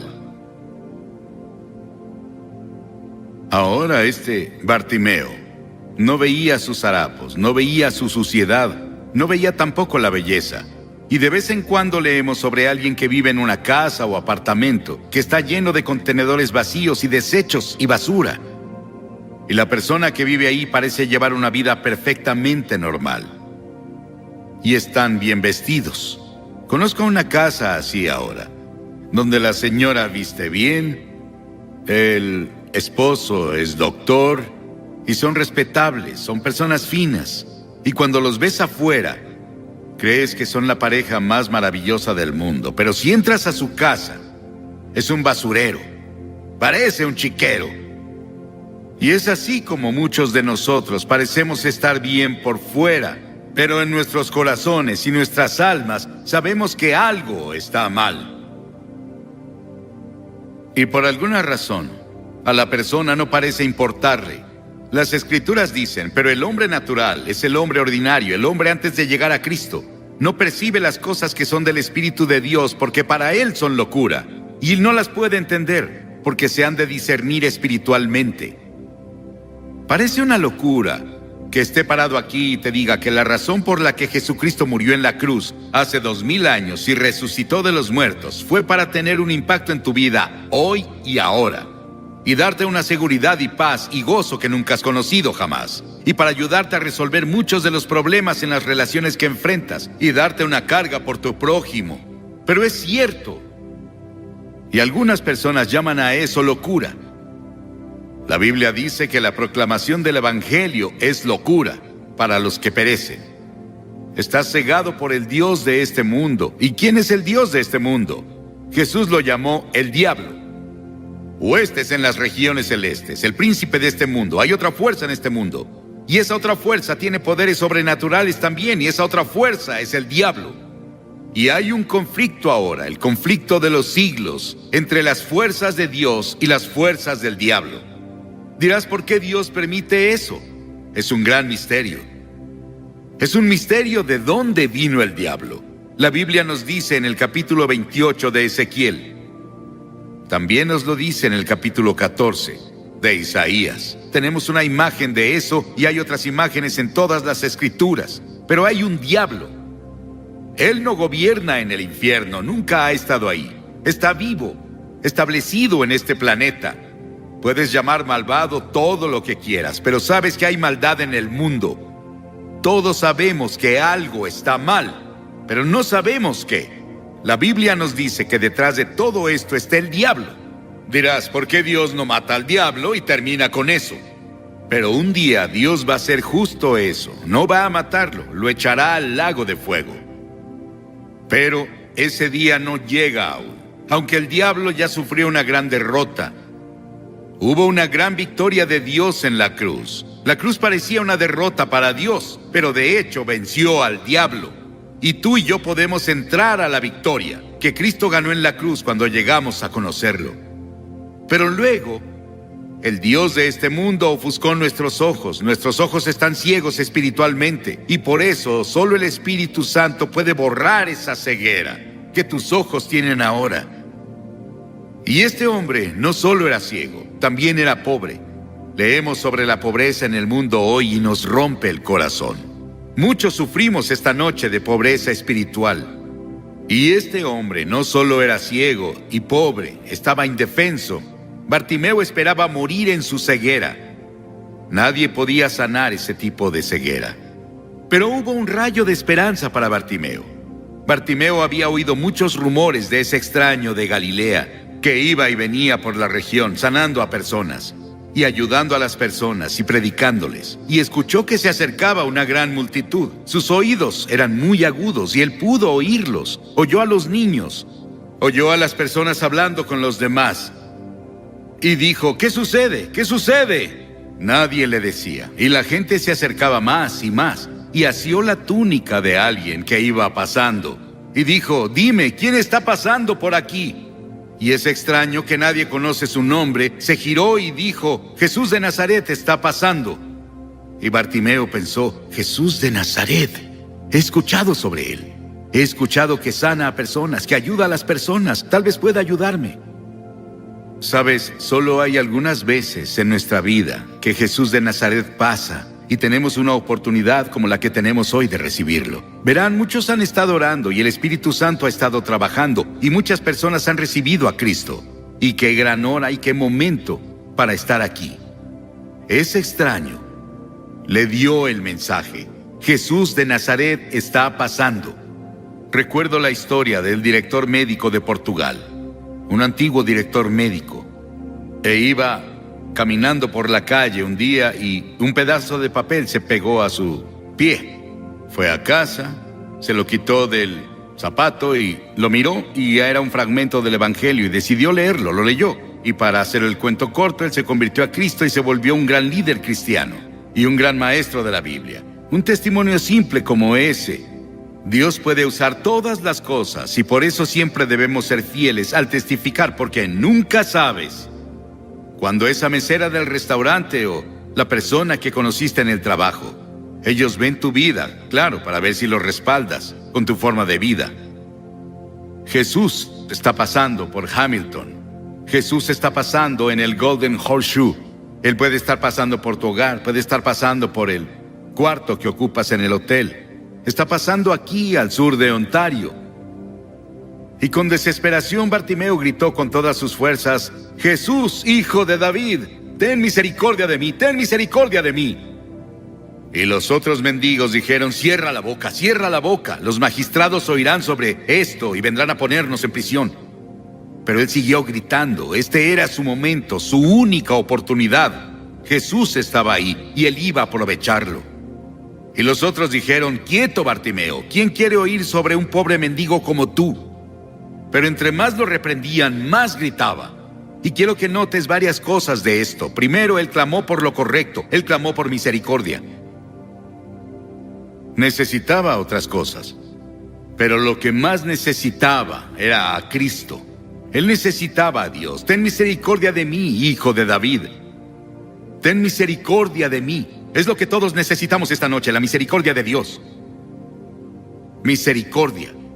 Cuando esté ante el propiciatorio de Cristo no voy a decir: Señor, quiero justicia. Si quiero justicia, terminaré en el infierno. Quiero misericordia. Y Dios ofreció la misericordia desde la cruz. Y Él dijo: te perdonaré y te limpiaré de todo pecado que hayas cometido. No tendrás que enfrentar el juicio. Nunca peligrarás de ir al infierno si entregas tu vida a Jesucristo. Y lo primero que tienes que decir: soy pecador. Tienes que decirte eso a ti mismo y tal vez a otros. Como un alcohólico, antes de ayudar al alcohólico, debes estar dispuesto a decir: soy alcohólico. Antes de ayudar con la drogadicción, debes decir: soy drogadicto. Necesito ayuda. Y cuando llegas a Cristo, debes decir: soy un pecador, necesito ayuda. Y Señor Dios, por favor, ayúdame. Y la segunda cosa, no solo clamó por la cosa correcta, también le clamó a la persona indicada. Él clamó al Señor Jesucristo, el Hijo del Dios vivo, el único en todo el mundo que podía ayudarlo a estar bien. Y todas sus esperanzas estaban centradas en Él. La Biblia dice que ningún nombre es dado a los hombres por el que seamos salvados, salvo el nombre de Jesús. ¿A quién iremos? Tú tienes palabras de vida eterna. Jesús nos dice: soy el camino, la verdad y la vida. Nadie viene al Padre si no es por mí. Y ese hombre, Bartimeo, iba en el camino correcto. Él iba a la persona correcta. Iba con Jesús, el Hijo de Dios. Él clamó en el momento correcto. Jesús estaba pasando. Supón que hubiera esperado y dicho: voy a ver lo que los escribas, los fariseos y los líderes religiosos dicen sobre él. Esperaré a que vuelva a Jericó de nuevo. Jesús nunca volvió a Jericó. Tal vez nunca vuelva por aquí así. ¿Cuándo veremos una señal como esta en Hamilton de nuevo? Ha pasado mucho tiempo desde que muchas personas vinieron a escuchar el Evangelio. Muchas personas trabajaron y oraron y creyeron como lo hicieron aquí, y las iglesias unidas y cooperando como lo hicieron. Y Dios ha estado hablando y muchas personas han encontrado a Cristo, y esta noche tú puedes encontrar a Cristo. No, Él lo llamó. En ese momento la Biblia dice: el que es reacio a las reprensiones será destruido de repente y sin remedio. Es decir, cuando escuchas el Evangelio y no haces nada al respecto, endurece tu corazón un poco más. Dios, el Espíritu Santo, continúa hablándote, pero no lo oirás, porque estás sordo. La Biblia dice: Efraín es dado a ídolos, déjalo. Llega un momento, no sé cuándo es o dónde es, pero es un momento donde ya no puedes seguir. Tu corazón es tan duro que incluso si Dios habla aún, no puedes oírlo. Ven ahora que estás teniendo esa oportunidad. El gran gobernador Félix tembló cuando Pablo estaba hablando sobre el Evangelio y dijo: puedes retirarte, Pablo. Cuando sea oportuno te mandaré llamar. Pero nunca tuvo un día más oportuno. Ese era su momento, esa era la hora para él ante Dios. Él no la aprovechó. La Biblia dice: ahora es el tiempo aceptable, hoy es el día de salvación. No mañana, tal vez no haya un mañana para ti. Este podría ser el momento para ti. El que es reacio a las reprensiones será destruido de repente. Noten que Jesús cubrió su necesidad. Había una gran multitud y hoy tenemos la costumbre de pensar en grandes multitudes. Hay una gran multitud aquí esta noche, 18,000 personas me dijeron. Y pensamos en términos de multitudes, pensamos en términos de llenar iglesias, llenar auditorios, o tener una gran multitud en un juego. Pensamos en términos de multitudes, pero es interesante. No solo Jesús predicó a las multitudes, los más grandes sermones creo que se los predicó a los individuos. Él se detuvo y se quedó ahí cuando ese ciego lo llamó. Una gran multitud de líderes estaba alrededor de él. Él pudo decir: no tengo tiempo, voy camino a Jerusalén a morir por los pecados del mundo. Pero se detuvo camino a la cruz para oír el lamento del mendigo. Se detuvo a morir en la cruz para escuchar al ladrón decir: acuérdate de mí cuando vengas en tu reino. Se detuvo cuando una mujer tocó su manto. Y Jesús se detiene por ti esta noche, porque verás, te ve esta noche como si fueras la única persona en todo el mundo. Él no te ve como parte de esta gran multitud. Él te ve a ti como eres. Él conoce todos tus pensamientos y todas tus intenciones y todas las luchas que hay dentro de ti. Y la Biblia dice que Él te ama, y Él murió por ti, y si hubiera sido el único en todo el mundo, hubiera muerto por ti. Y Jesús no solo se paró, dijo, llámenlo. Las Escrituras dicen en Lucas 19:10 que Él vino a buscar y salvar lo que se había perdido. Estás perdido, psicológica y espiritualmente perdido. Necesitas que alguien te encuentre y ponga sus brazos a tu alrededor. Es lo que hará por ti hoy. Y la gente de la multitud se veía sorprendida cuando llamó al pobre ciego, mendigo, sucio e inmundo. Era la primera vez, supongo, que alguien lo llamaba. Alguien lanzó su manto sobre él.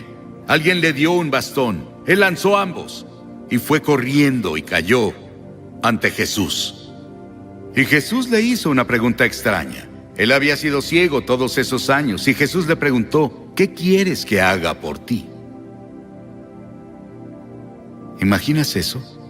¿Qué quieres que haga por ti? Y él dijo, Señor. Y la palabra Señor significa que en ese momento había recibido a Cristo en su corazón.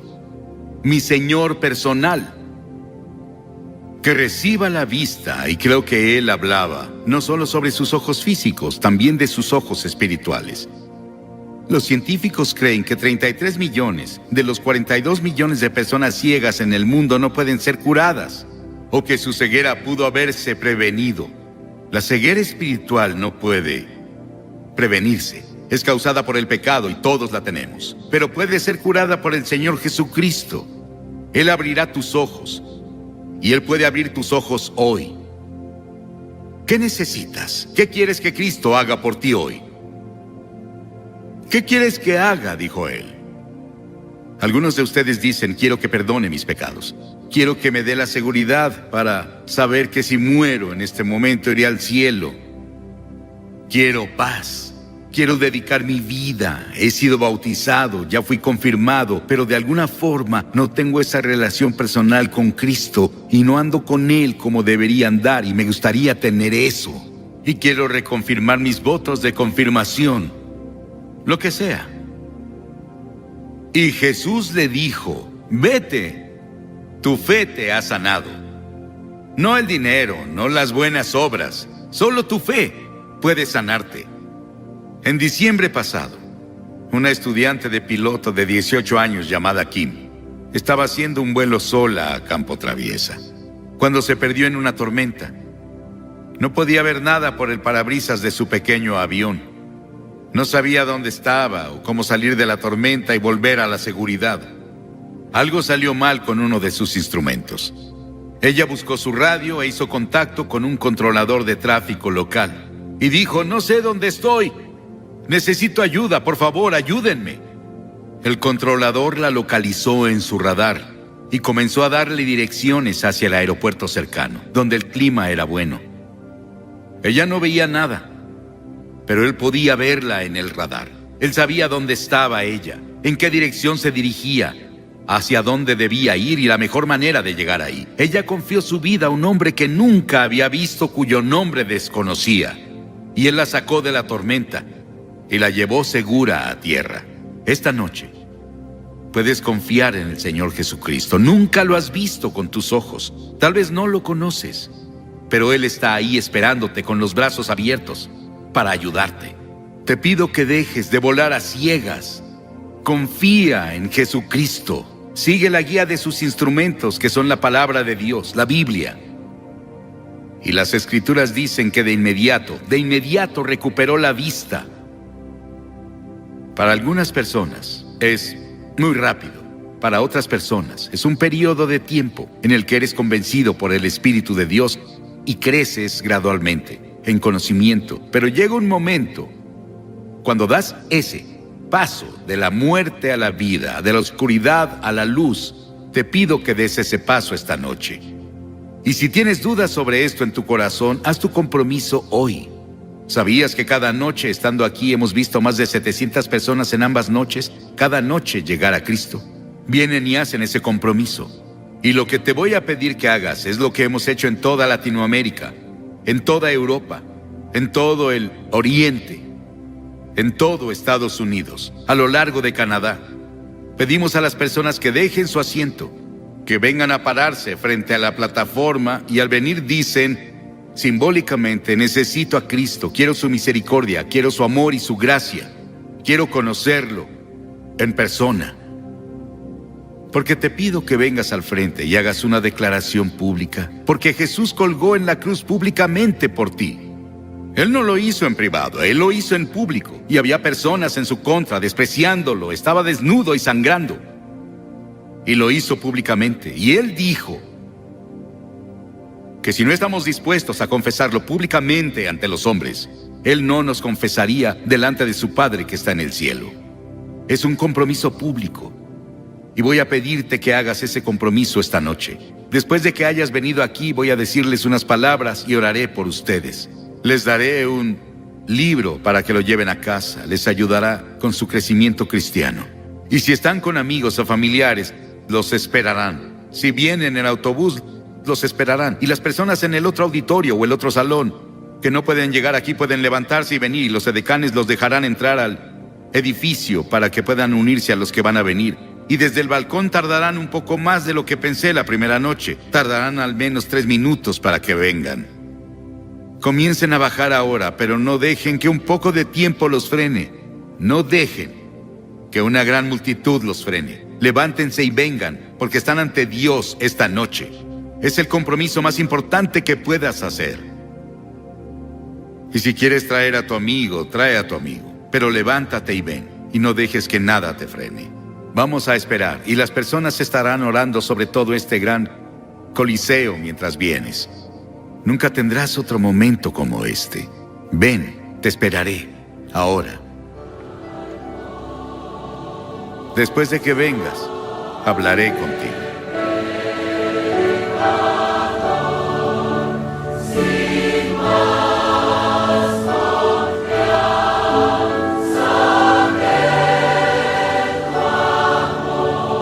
Tú también puedes tomar la decisión de seguir a Jesús como aquellos que ves en pantalla. Puedes hacerlo ahora mismo donde quiera que te encuentres. Visita la página web que ves en pantalla para más información acerca de cómo invitar a Jesucristo para ser tu Señor y Salvador personal. Nuestros consejeros se contactarán contigo vía chat.